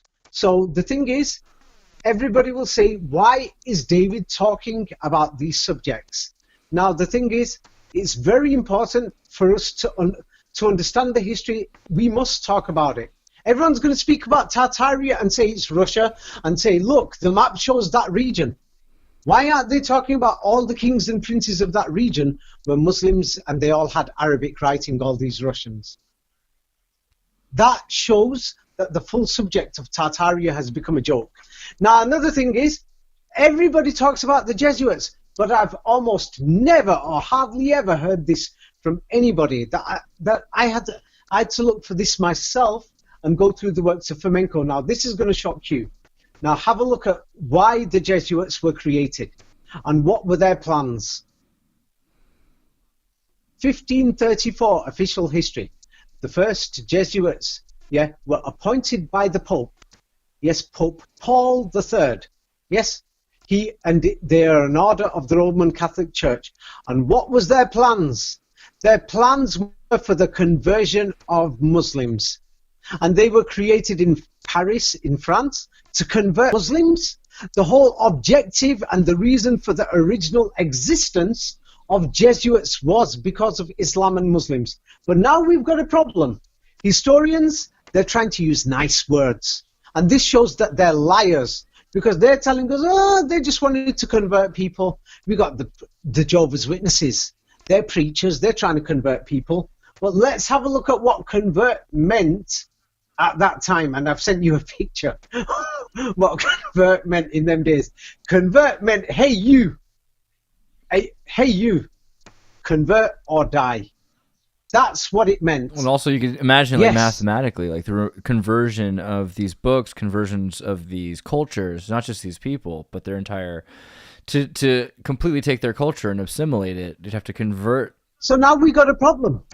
In Europe, we've got people like the Cathars, the Bogomils, the Waldensians, many other people. All of them denied the crucifixion. All of them refused to accept that Christ is the Son of God. Yes, all these people, yes. And then the church wants to convert these so-called Muslims, and Arabic books are being used all over Europe. What was their religion? And then we've got all these skulls and bones in the bottom of churches. Yeah. Now, one of the biggest crimes in history in this side of the world, that is criminal, what they've done to us, that we're born in this side of the world, is this. It's a big crime that we know that the Jesuits have done things in the past, and that maybe they've changed today. But what they did a few centuries ago, everybody knows it is suspicious. And they're not telling us what their plans were. Their plans were to convert Muslims, convert or die. And then they were set up in Paris. Yeah, by the year 1600, yeah, they sent 1,000 Jesuits into Germany. Yeah, but Germany is supposed to have not had Muslims at the time. And they're saying, oh no, they were Protestants. Is that really true? We got a serious problem with the history they're telling us. So now this is the reason why we cannot ignore what the opposition, what these Muslims are saying in the other side of the world. Now, if we want to ignore that, then it's our mistake. It is our mistake because we've got the books in Europe, the millions of books were Arabic. Now, We don't know why they were Arabic. They're telling us these guys came from the deserts with their camels, and then they brought these their language and their books to Europe. It sounds like a joke. Can you imagine people jumping around on camels coming from Afghanistan with their books and their language into Europe? It doesn't make sense. It's just a crazy, pathetic, ridiculous story that people just believe. I don't know how they could believe it. So I forgot why we got onto this point anyway. But as you can see, we cannot ignore these things. We cannot understand ancient Egypt or ancient Greece if we stick to one side of the history. There is the other side. Now, right. I think it's we were looking at how the Quran says things, and the fact that so much of what we understand about the Bible and the Torah are coming from Arabic sources. So the Quran might be a better, more authentic story about Moses, who again is supposedly alive during the time. Another less authentic story about Akhenaten. Do you know what I realized myself? If the books in Europe, the millions of them, 400 or 500 years ago, if they were in Arabic, then this means that the original gospel of Jesus Christ must have been in Arabic too. Now somebody will say, why would David say such a thing like that? Because the Jews themselves are writing in Arabic in the Middle Ages in Europe. So how do you speak? Okay, so we had started earlier talking about Aramaic. How do you feel about Aramaic then? And now the thing is, imagine if you're going to say, how do you feel about the dialect that's in Florida, in Texas? How do you feel, man? Good day, man. As an American, I feel strongly, but yeah. So if somebody is going to speak about Aramaic, you're speaking about a dialect. In the Middle East, it's just one regional dialect of Arabic. That's all it is. It seemed like saying, hey, what about in Brooklyn 20 years ago? They had their own accent. What about in is it South California, South Los Angeles? Yes. Go to South Los Angeles, hear their dialect. Yo, don't do this, man. I don't want to use any bad language. Okay. I don't want to use any bad language. You can find pardon my French and Tartarian, but you can find some examples of similarities between Arabic and Aramaic. It's not some examples. It's actually the same language, but with different. You can find a lot of differences too, though, right? When you say differences, I'm going to give you an example now. If you are going to go to just to an area in New York where there's high poverty, yes, and where the education system is not that good, and then the students are writing something, yes, and they're writing something down, yes, because these documents that you've got in Aramaic are written by monks, and we don't have any ancient original manuscripts from Aramaic, apart from some things that they claim, like the Nag Hammadi and the Dead Sea Scrolls, which people have shown to be forgeries, but no, the church. Well, we do have some. Okay, so there's Canaanite and Aramaic inscriptions on a lot of things in Egypt, to giving you that. But Turkey has the as you mentioned steel. The inscriptions. You've got let's go to Baalbek. Imperial, and then what about it? Wait, really quickly. Also, what about Imperial Aramaic? Because the Neo-Assyrian Empire used Imperial under Darius. Darius had Imperial Aramaic. Yes, let's go to one of their major sites called Baalbek. Yes.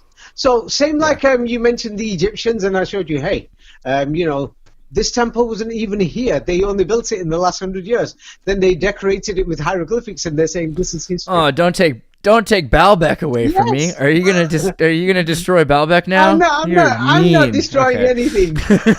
That's not fair. That's not fair. So now, no, that's fair. Because you've mentioned Aramaic, I'm so glad that I learned this. Do you know why? Because I'm so happy to help the world. Now the thing is, let me show you a photograph of Baalbek in 1870. Yes, in 1870, this photograph is by people who are classified by the local Middle Eastern people as spies. This one and another one, this one or the other one I'm sending you to, about 100 to 150 years ago. Now, the first photograph, as you can see, is 1870. And the first photograph, there's no grass there, nothing there whatsoever. Yes? And there's still pretty big stones, though, to be fair. Oh, wait. you're looking at 1870, and then the second picture is after they did a bit of work there, and that's from 1900 when Gertrude Bell went there. And Gertrude Bell was a British spy, and she was who was involved in fabricating history. Now then, let's look at the place today. Have you seen the difference? Wow. Yes. And then they're saying, hey, it's Yeah, this is ancient crazy. Baalbek with all these ancient pillars and everything. Yes, they actually... Wow. Okay, well, that's clearly nuts. Adding those pillars and everything, I'll give you that. But what about the giant stones still in 1870? There are some giant stones around Well, if there, you're going to say right? giant stones in 1870, we've got even bigger stones in Venice in the 1700s. Right. Yeah, even bigger. Right. That's actually... So what does that actually, say? that building How does looks that like speak? a damaged building from the 17th century. There's not much difference. So yeah, exactly. So that's the question there. So in terms of Tartarian architecture, what do you think this is built on top of? They've taken the scraps of a destroyed now that you've mentioned civilization. Tartarian architecture, yeah. The thing is, now that you've mentioned it, yeah. I went this through the other day with somebody who's in the Tartaria groups, and the thing is, he added me as a friend, and he went through my books and he was shocked because there's all these things, there's so many books and everything showing all this great, amazing architecture. Now, I'm going to send you a building and I'm going to see what you have to say right now. Yes? This building that I'm sending you here, you can clearly see that it looks like a stone building. Let me just send you a picture of it. Yeah? And I want you to describe this building to me. Is it the Renaissance or the Tudor times? Is it 16th century or 15th century? And does it have Saracen architecture or does it have Frankish architecture on this building here? Well, I mean, Ferengi means Frank, right, in Arabic? So I would say this is Ferengi architecture. This looks a bit of both. Yeah. When's it supposed to be? 15th century? What about that tower? 18th Does century? that tower look like a Saracen tower?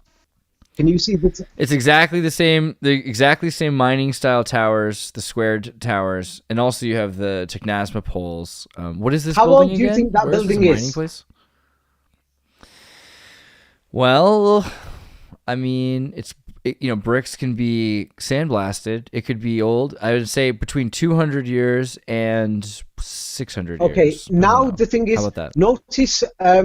notice on the right-hand side, there's that triangular roof there. Can you see it? Now, those things are common, yes, in many Renaissance buildings in Europe, or buildings that they claim are the Renaissance. Yeah, you've seen them, yes? Yes? Yeah. So now let me show you. I mean, it could be older, too, because the stones look old enough. It could be older, yes. So now the thing is, let me show you this building from a distance, and this is actually going to totally amaze you. Now, the thing is, the average person, they just believe anything online and they don't check it. So now I'm going to send you a better picture of this building, and then people will be able to figure out St. Petersburg and all these other so-called Tartarian cities. Yeah. Let me send you from on top of a mountain, and this actually looks like what do you call it? It actually looks like one of the great buildings of St. Petersburg. But actually, this building's in England. Have a look at it. Yeah, this is looking at the building from another angle. It actually looks like one of these. It looks like a princely palace that you will find in Italy or France or anywhere else. And you can see that pole there. We've got poles like that they call obelisks. Yes. Let me say. Before I tell you the secret of where this place is, this is actually going to totally shock you. That what you will find the similar places in London, Petersburg, many places around the world.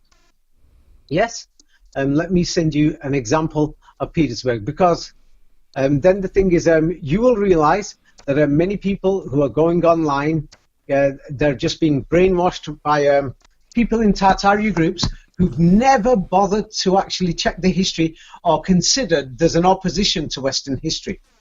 Yes? I mean, look at the obelisk. The obelisk says a lot. I think the obelisk kind of stands out. Oh, God. Then, of course, if this is the same building that we were judging as 200 years old earlier, this adds 800 years. This all of a sudden this looks very similar to some of the buildings in Toledo. Yes. Instantly. As you've noticed, right. You'll find similar buildings, exactly the same style in France and in northern Spain. Now I'm going. Places that were known to be Arabic. Spain was run by Maimonides, who was Jewish, but he was in charge of an Arabic now I'm sending you state, a place where I've been to. It's near what's that road called? I forgot. The most famous road where everybody walks in Petersburg. And I'm sending you the same place, and you will see a similar building in Petersburg. There's many pictures for it online. This is just one picture. Oh, Nevsky Prospect. And many foreigners, they call it Nevsky Prospect. But here's Nevsky Prospect. And they're telling us this is an obelisk with that palace there. Mm-hmm. And as you'll notice...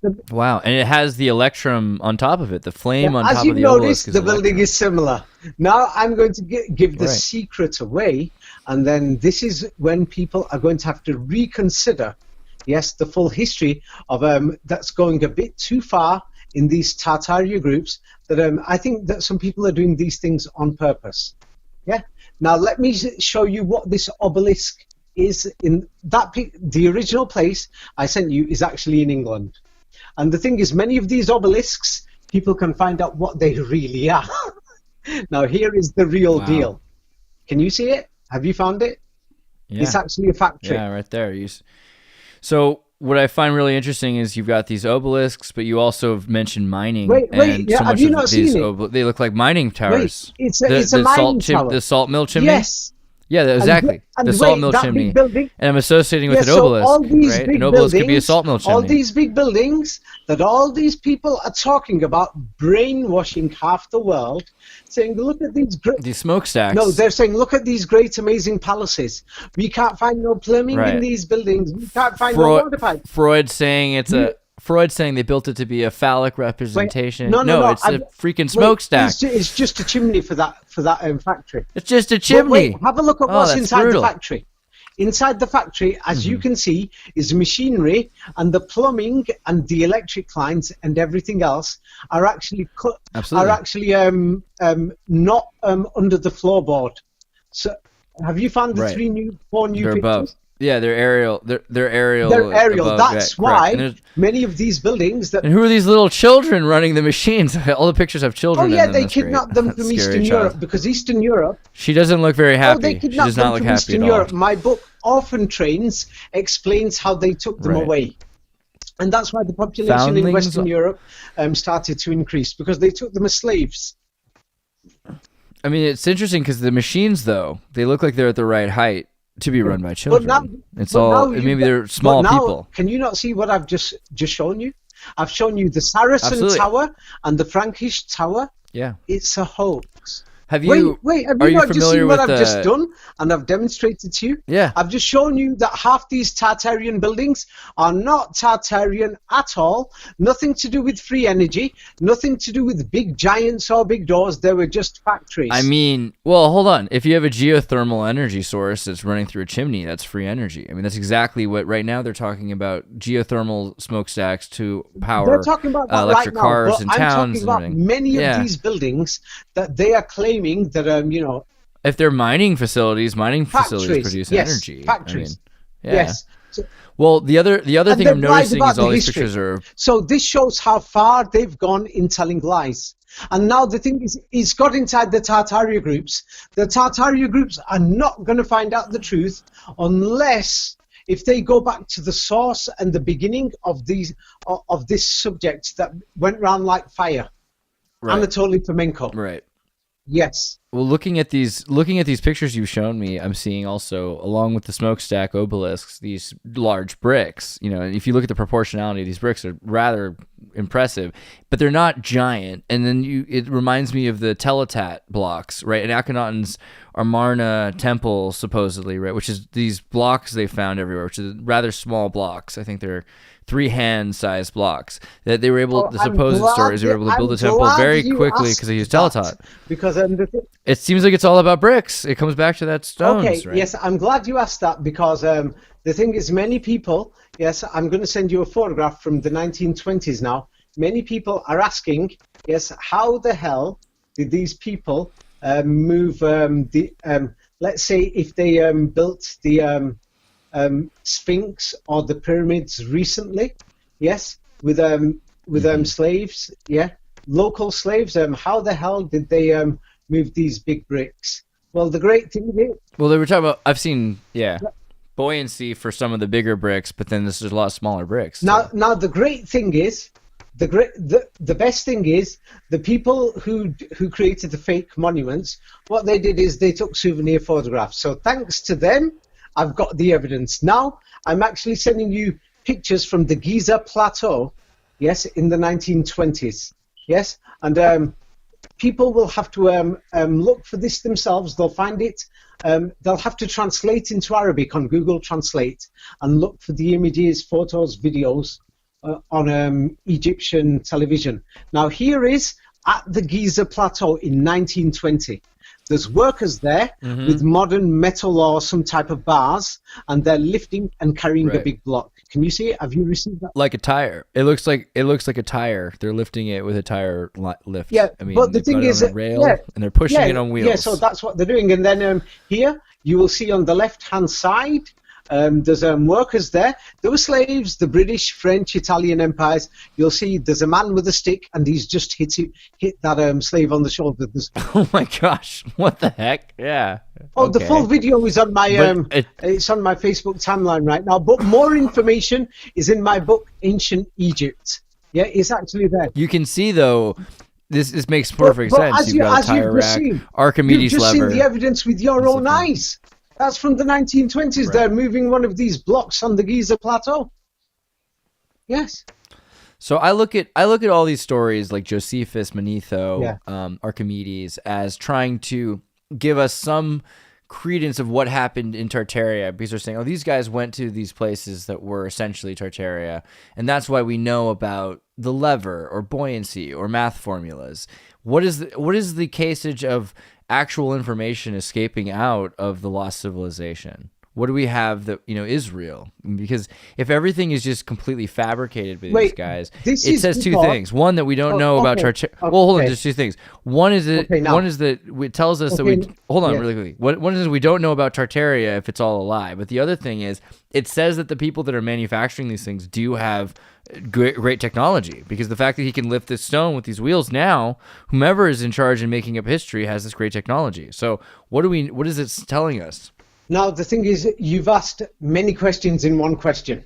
That's why I thought I'd stop you at the first question. So which one do you want me to answer?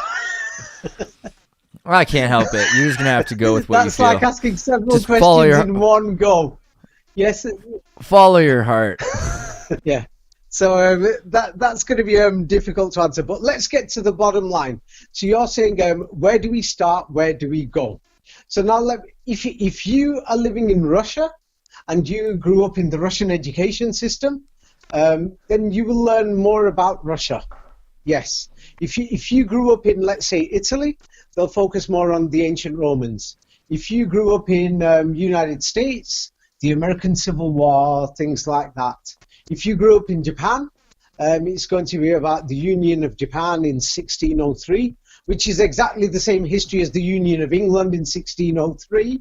Yes. And they'll teach you, about the Meiji Restoration, things like that. If you grew up in the Philippines, they'll say the Philippines was Muslim, yes, until mysteriously in the 15th or 16th century, they were invaded by the Vatican's allies, and they had inquisitions. They will learn about that. If you're in Australia, Captain Cook came here, how they built the cities and built that.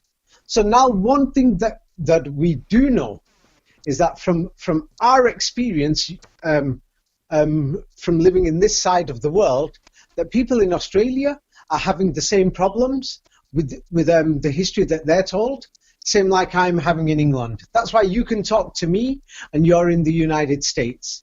The people are having the same problem in Egypt. We found Egyptians in the Tartaria groups commenting, yes, that people all over the world are having problems. Now, everybody is having a problem with all their histories that are being taught to them in schools and universities. Now, if you have a look at the history of universities, yes, I put it in my book, Skulls and Bones, and in the Renaissance. The first universities were opened, according to official history, the first universities were opened by the Vatican and the Church and their allies. They were the first ones. Yes, but let me just send you that so that people can verify that themselves. Yeah, most European universities were created during the Renaissance, 16th century, etc. After that. So let me just send you that so that people can check that themselves. Yeah. Yeah, so they can check. They were created in the 16th, 17th century. Who created these universities? Most of the universities were created by the Church and its allies. You'll find that in who created the first universities. Let me send you this. You can check this in Oxford University. Oh wait, let me send you one of their biographies. The first universities were opened by the Church and its boys. Yes, so they opened the first universities. Yes, and they were opened during the Renaissance. Then they practically had a monopoly on the manuscripts, and the Jesuits and the rest of them, they opened the rest of the universities. Yes, so the thing is, and then it was Christian organizations that ran all the schools in England, America, and everywhere else, based on the manuscripts that were created by the Church and its allies. Yes, and then all the colonial universities in India and China, they're the major universities in that side of the world. South America were opened by the British, French, Spanish, and Dutch. Yes, and they had contracts with the Vatican. Yeah, they had agreements. Yes, after the Renaissance, in the 15th and 16th centuries, that everybody thinks the New World Order is maybe a hoax or something. But let me give you an example. When the Church and its boys, the churches, invented and wrote something called the New Testament, they called it the New Law. They wanted a new system. They wanted a new world. They wanted a new world order 500 years ago. And they said that the old law is the Old Testament, the old world order. And they still have not yet to this day fully established the new world order. So what happened is that the Vatican made agreements that you can check these agreements. This is not a conspiracy, not something I'm making it up. It's even in Wikipedia. Yes, they started making agreements in 1479, 1493, 94. The first few agreements that that involved the Spanish, the Germans, and a few others. You know, the Holy Roman Emperors, or the nobility in Europe and the Vatican, that they're going to invade the world and divide it between them. Around that time, the Jesuits were formed, and the Jesuits went along with the colonial militia, and their duty was to convert Muslims. Now, the strange thing is, the Jesuits went to Canada. The Jesuits went to the United States. People don't know this, but the Inquisition that's looking for the Muslims was in the United States. The Inquisition looking for Muslims was in Mexico. The Inquisition looking for Muslims was in Venezuela. What sort of Muslims are they looking for there? And then the Jesuits were created and made plans to convert Muslims. The Jesuits had their mission sent to Japan, and then after that, there was the forced opening up of Japan. But according to history, we've been told that Japan didn't have Muslims and never has in the past, or realistically did not. So what the hell is going on here? Well, there's some interesting stuff there too, actually, because you know, like the word Osama is the Arabic word for You're right. Ah, yes, you've noticed. Lion, like Haruka, Lion King. Yes, there's so many. There's so many examples of words that are Japanese and Arabic. Yeah. Yeah. Wakarimasu ka? Right. Oh my gosh, I just made this connection because of what you said. Okay, so just really quickly, I'm sorry, but you focused something into my mind. The Japanese history, officially even, according to, you know, the 700s around the time of the Arabics that's the Heian period. The Heian period is where the katana and all this stuff and new types of Japanese script language emerges, where they're writing in phonetics for the first time, right? Which is not coming from China.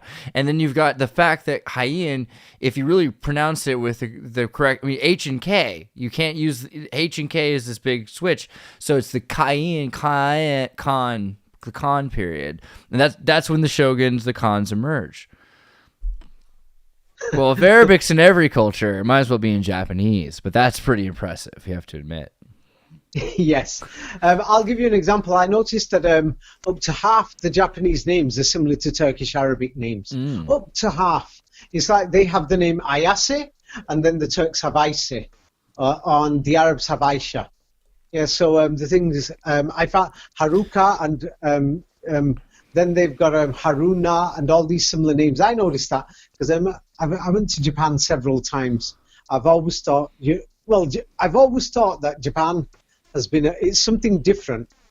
Well, I mean, because it's an island nation. They said that they destroyed. The Jesuits were there. They were a third. They won't admit they were Muslim or Arabic, but they'll admit they were a third to a half Catholic before the Edo period. They killed off so many of the Catholic Japanese. So if that's the case, then we do know that there's a chance that some of those Catholics came from areas where they were in Spain and spoke Arabic.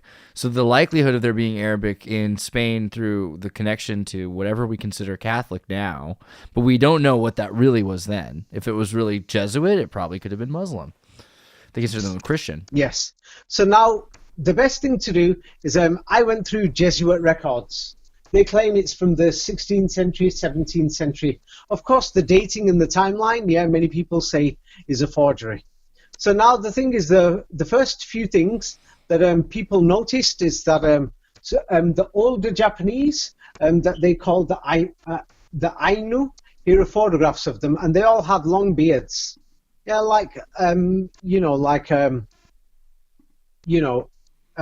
some of these people do in Europe, and the Japanese don't have big beards. So now let me send you some documents made by European visitors to Japan. Here is the King of Japan in the year 1780. I've just sent you a photograph. He's Ainu. He's an Ainu indigenous. So the Ainu indigenous were not Asian looking. Yeah, but now I'm sending you pictures of historical documents of Japan. This is from the year 1780. This was drawn by Pierre Dufour. And he's wearing Turkish clothing entirely. You can say it's Turkish, but you're going to say it's Turkish because, Croatia, Turkey. Well, but if you're somebody, the Iranians will say it's Iranian. The Uzbekistanis will say it's theirs. So that's actually totally fair. So what we're saying is, damn, this guy is now the thing is they called him the Shogun. Now the strange thing is most people don't check out what is the meaning of Shogun. Now the thing is the word Shogun is an invented word by the Europeans. Now let me send you another book from the 18th century of other European travelers that went to Japan, and they did a portrait of another ruler of Japan. This is by Nicholas de la Messin, and have a look at him. As you can see, once again, looks like, let's not say Arab, Iranian, clearly looks like these Islamic type of people. He's kind of Tartarian looking, I'll give you that. Yeah. Oh, when you say Tartarian, every king of Tartaria has been shown to be wearing Arabic crowns. Right, and the octagonal star. A lot of time they have this star on this sort of turban thing with feathers. Oh, but absolutely. I have a star on when I'm wearing my blazer and tie. Yeah, but, right. Of course. I do it for decoration. Yeah. I do that for decoration. Well, it could mean something that the king has a decoration of a general or something. I mean, the way we associate military with kingdoms. Instead of speculating, let's stick to a bit more to keep it simple, because everybody's lost. That person in that photograph does not look Japanese. He doesn't look Han Chinese. He doesn't look Korean, in the Mongolian Asiatic sense. But he looks like President Erdogan of Turkey. But we do know that there are indigenous Japanese people. The Ainu, that was a good one. The He looks like Erdogan. He does a bit. Okay, the mustache kind of sticks out. But when you look at the pictures of the Ainu indigenous Japanese, where there are tens of thousands today, clearly looking at those pictures, we see that they were not all from Mongolia. You know, that this is an island and that there were people that moved now there. the thing is, people are focusing on the Ainu. So before we get onto the Ainu, now I'm sending you the helmets of the kings of Moscow, so that it's clear for once and for all. This is the helmet of, it's known as the Jericho helmet of Alexei Mikhailovich, a Russian Tsar, during the Middle Ages. Yes, this is the Jericho cap for the military ceremony. And it's got a verse of the Quran right above it. It's in the Kremlin Museum. That shows the kings of Tartaria. This is one. Now, let me send you the helmet of Tsar Mikhail Romanov. Yes, they call him Romanov, but we can't prove he was a Romanov, but of Tsar Mikhail, or who they call Mikhail Romanov. And his helmet of this king also has Arabic written all over it. Now let me send you in Eastern Europe, if you're in Serbia especially, Alexander Nevsky is so big there.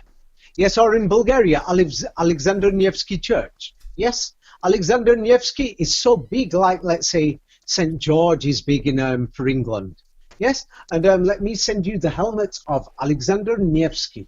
Yes, there is no evidence of a Tatar civilization that was not Muslim. This helmet was worn by Ivan the Terrible, and they're telling us Ivan the Terrible killed Muslims. Yeah, because, you know, the helmets get passed on from father to son. I've shown you enough to show you that I'm not making it up. You can go to the Kremlin Museum, you'll see all this stuff for yourself. And then all the armory that's made from gold and silver and everything else of all the kings and the princes of Russia, yeah, they've all got Arabic writing all over them that people can check it online. So anybody who wants to talk about Tartaria, it's almost a joke to even say maybe they were Muslim or maybe they were not. It's a joke to say the Japanese maybe spoke Japanese or not. Yes, they can't even hide it. That's why even in official history, they'll say the Tatars are traditionally Muslims and they had Arabic. You can't hide it. It's because there's too much evidence. Now the thing is, when we're talking about thousands of swords, yes, and they've all got Arabic, yes, then we got a problem. We have got a problem. So now we're coming back to Japan.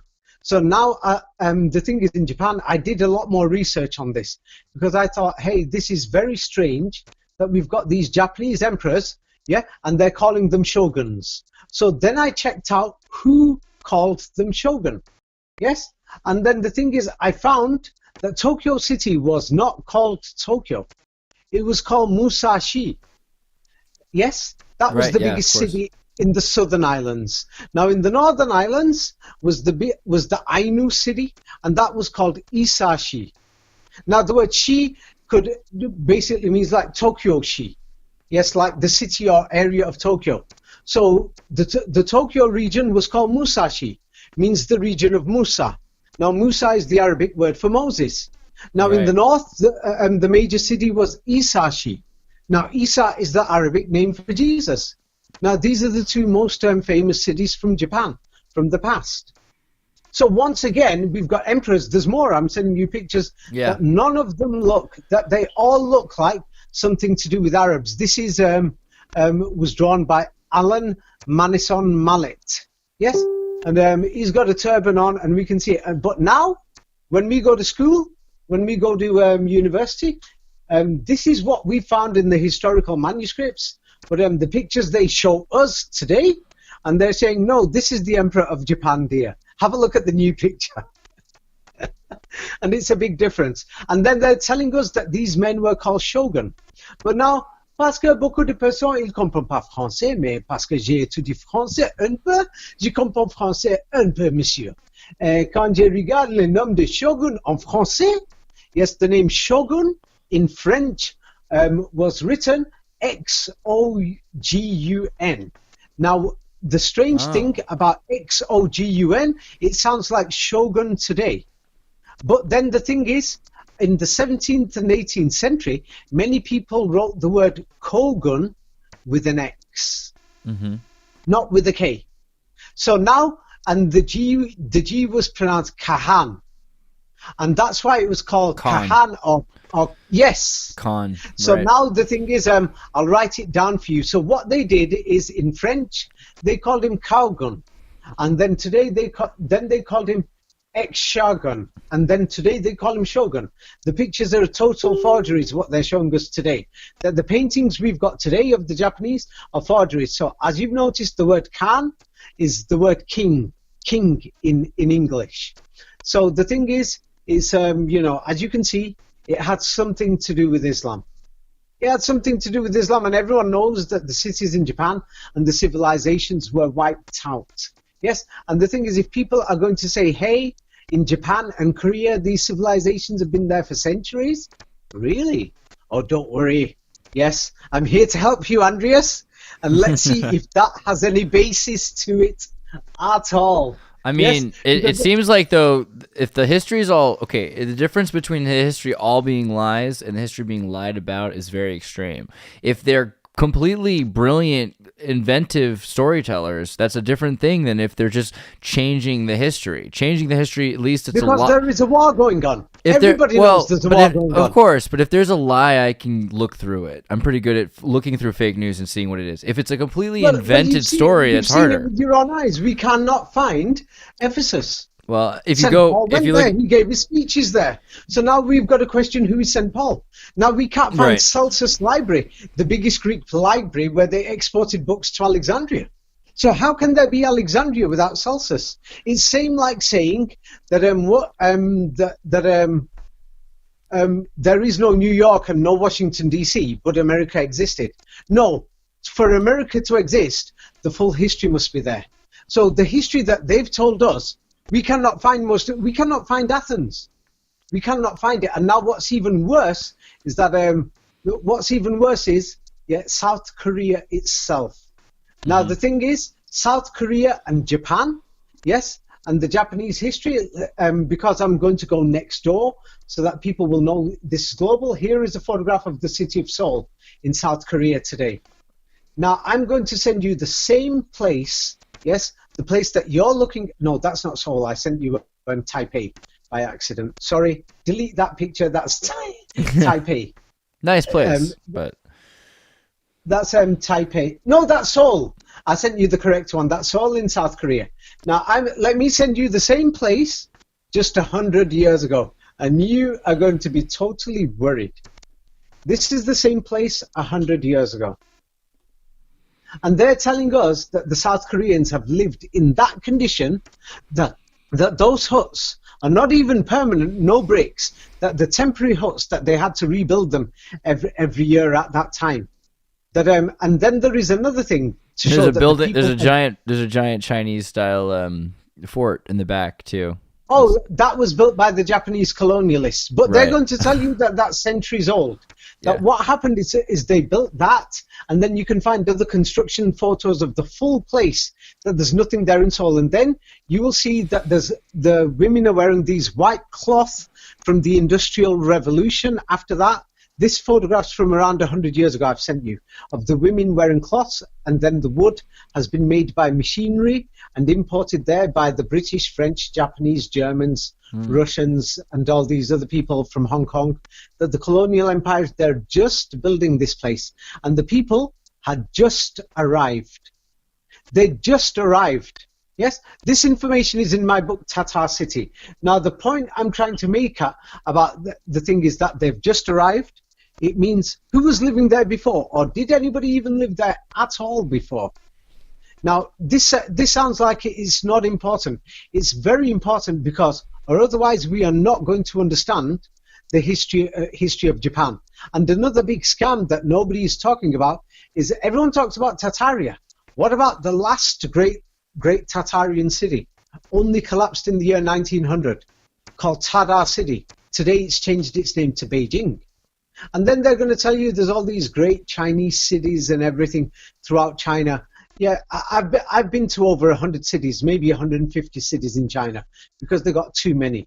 Now, the full history of China and the full history of Asia is so scary that you can actually check the records, that you can find hardly any Asiatics That means, the Asian people in Northern Asia 150, 200 years ago. They weren't even there. You can't even find them. I've just sent you a photograph of a city in China called Shijiazhuang. I've been there myself.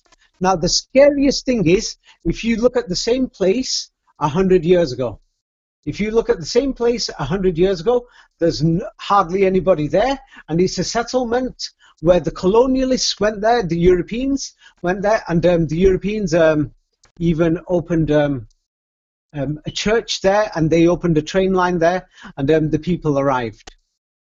Now we're finding the same thing throughout China. Now I've sent you Shijiazhuang, but let me just show you 2 more cities, then you will know we've got a serious problem. This is from my book, Tatar City. Now this city is called Taiyuan. Today there's 6 million people there. Yeah, it's half the size of London, and I'm sending you the same place. Let me just send the date to you so that, and then show you why it's worrying. The same place in the year 1900, and it's got 40,000 people. And now the people who brought these people there had something to do with the Jesuits and the British and the French and the European Western Protestant colonialists, because there's a church in the middle of that place, yes, 100 years ago. And then now, if you go to the same city called Taiyuan, I've just shown you there's nothing in that city there, yes, apart from a wooden type of central village or something, a few thousand people. Today, there's temples and there's castles there, thousands of years old.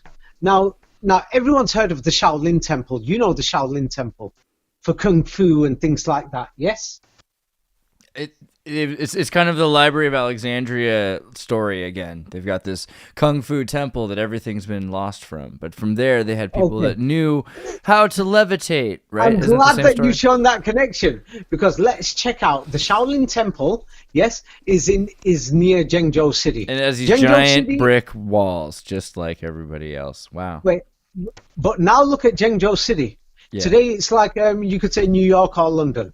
Now, I'm sending you the same place in 1920, and there's hardly anything there, just a few thousand people there that just arrived, and the middle of that village, yes, everybody's living in these huts made of straw and everything, is, a Jesuit or Protestant church. But now when you go there today, they're going to be telling you, hey, there's ancient temples here, Shaolin, hey, we found these Buddhist monasteries here. There's a lot of people all of a sudden, though. So what's the plan? You're bringing in on trains foundlings from where? Where are they all being created from? This is explained in my book, Tatar City. They've totally invented the history of ancient China, ancient Egypt, ancient Greece, and the rest of it. Now, the thing is, you will say, why are they doing this? It actually looks like, from the evidence what I can see, it genuinely looks like that a man called Moses, or call him Prophet Moses, because I don't want many Jewish people saying disrespect. Yeah, this Prophet Moses set up a civilization with the Exodus. I mean, the Egyptian narrative is you've got Ramesses is Ramoses. Oh, right? Yeah, well, those temples. Moses. Well, let's look at these temples. Half of them aren't there. Right. 150 years ago in the old photographs. But you have no matter what, you have the story of Moses in every one of these examples, even in Japan and China. So that's pretty amazing that Moses is making his way there. When you're saying it's in Japan, as I showed you, yes, in Japan. Now the thing is, if anybody wants to change the name of New York, there'd be an outrage. In England, if somebody wants to change the name England, it would probably cause civil war. Right. Yes. People will fight. So now the strange thing is, they changed the name of Tokyo. It was originally Musashi. Mm-hmm. And then the thing is, they've changed even the history, that when we look at the historical documents from 200 years ago, the rulers look like Muslim rulers with turbans. Muslim and Moses, again, with Moses. I mean, Moses everywhere. Yes, now that you've said that, well done. Yeah. It's because many people have not realized this. The Quran actually says... Yeah, the Quran actually says Moses was a Muslim. Right. And it actually says that Moses and Jesus Christ, that they were... that Islam, Muhammad, came and joined Islam. Yes, Yeah. and that he was another leader. Now, the thing is, when people use the word prophet, it becomes a bit difficult. Let's use modern words. Yes, according to the Quran, according to the Bible, it's got a mystical definition of prophet that people can't seem to describe what it is. Right. According to the Quran, it's more simple. A prophet is somebody that God gave him technology, science, history, and morals, and a system of conduct. The Quran gives a different story. Now, for example, in the Quran it says that King Solomon, he received information and technology, and so did King David, for science, for construction, for technology, for mining. This is what the Quran says, that humans on earth, we didn't know anything, and then we were taught this. Yes, and then the people who were prophets were, in the modern sense, professors. Now, the word prophet actually means a professor, but somebody who's divine. So, but this is how the Quran portrays these men, that they were intelligent people. They fought for human rights. According to the Quran, Moses was fighting for freedom from oppression. This is how the Quran portrays Moses.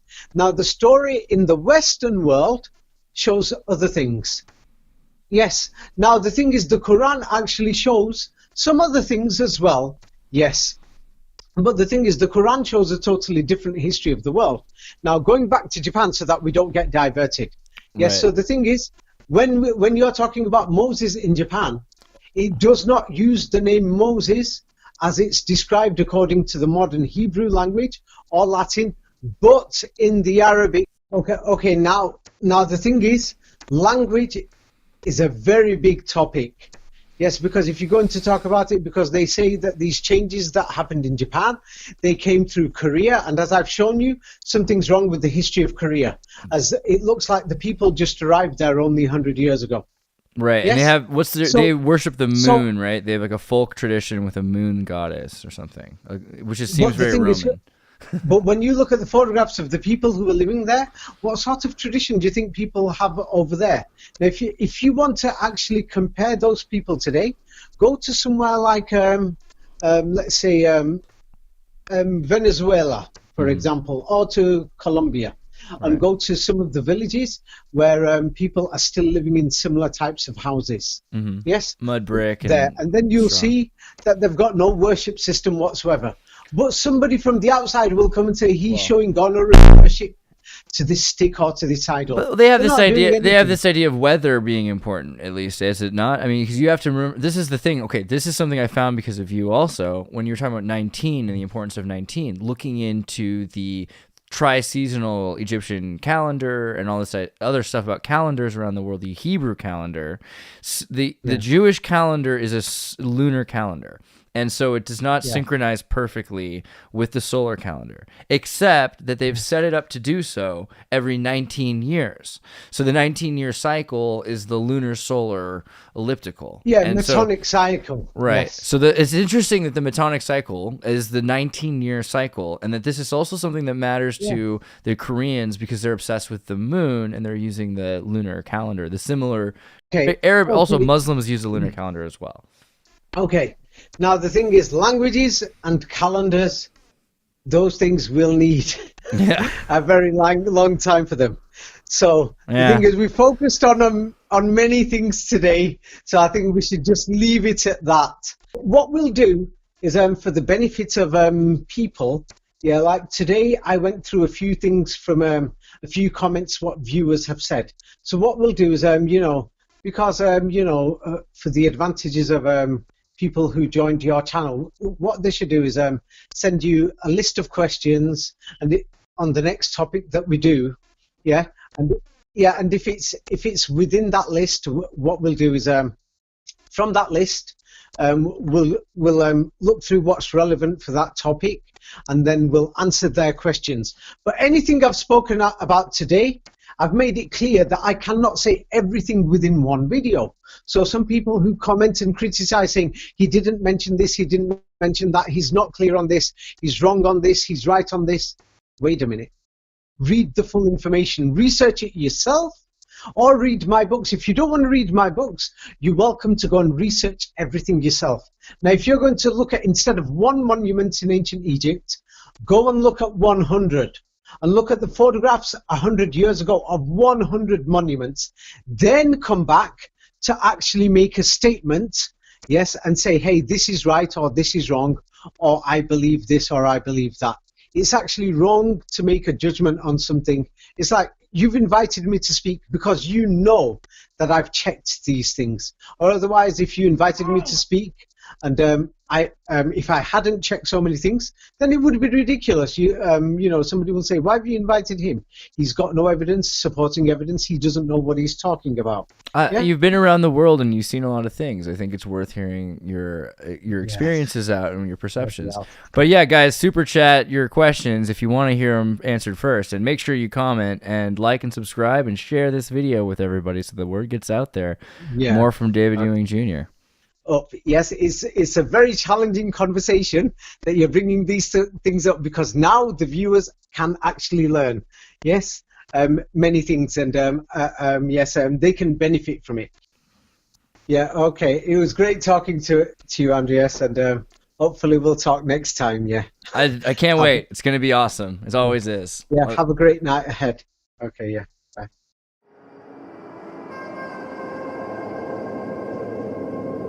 Hey, everybody, tune in to Recent Tartarians. Recent Tartarians. Recent Tartarians.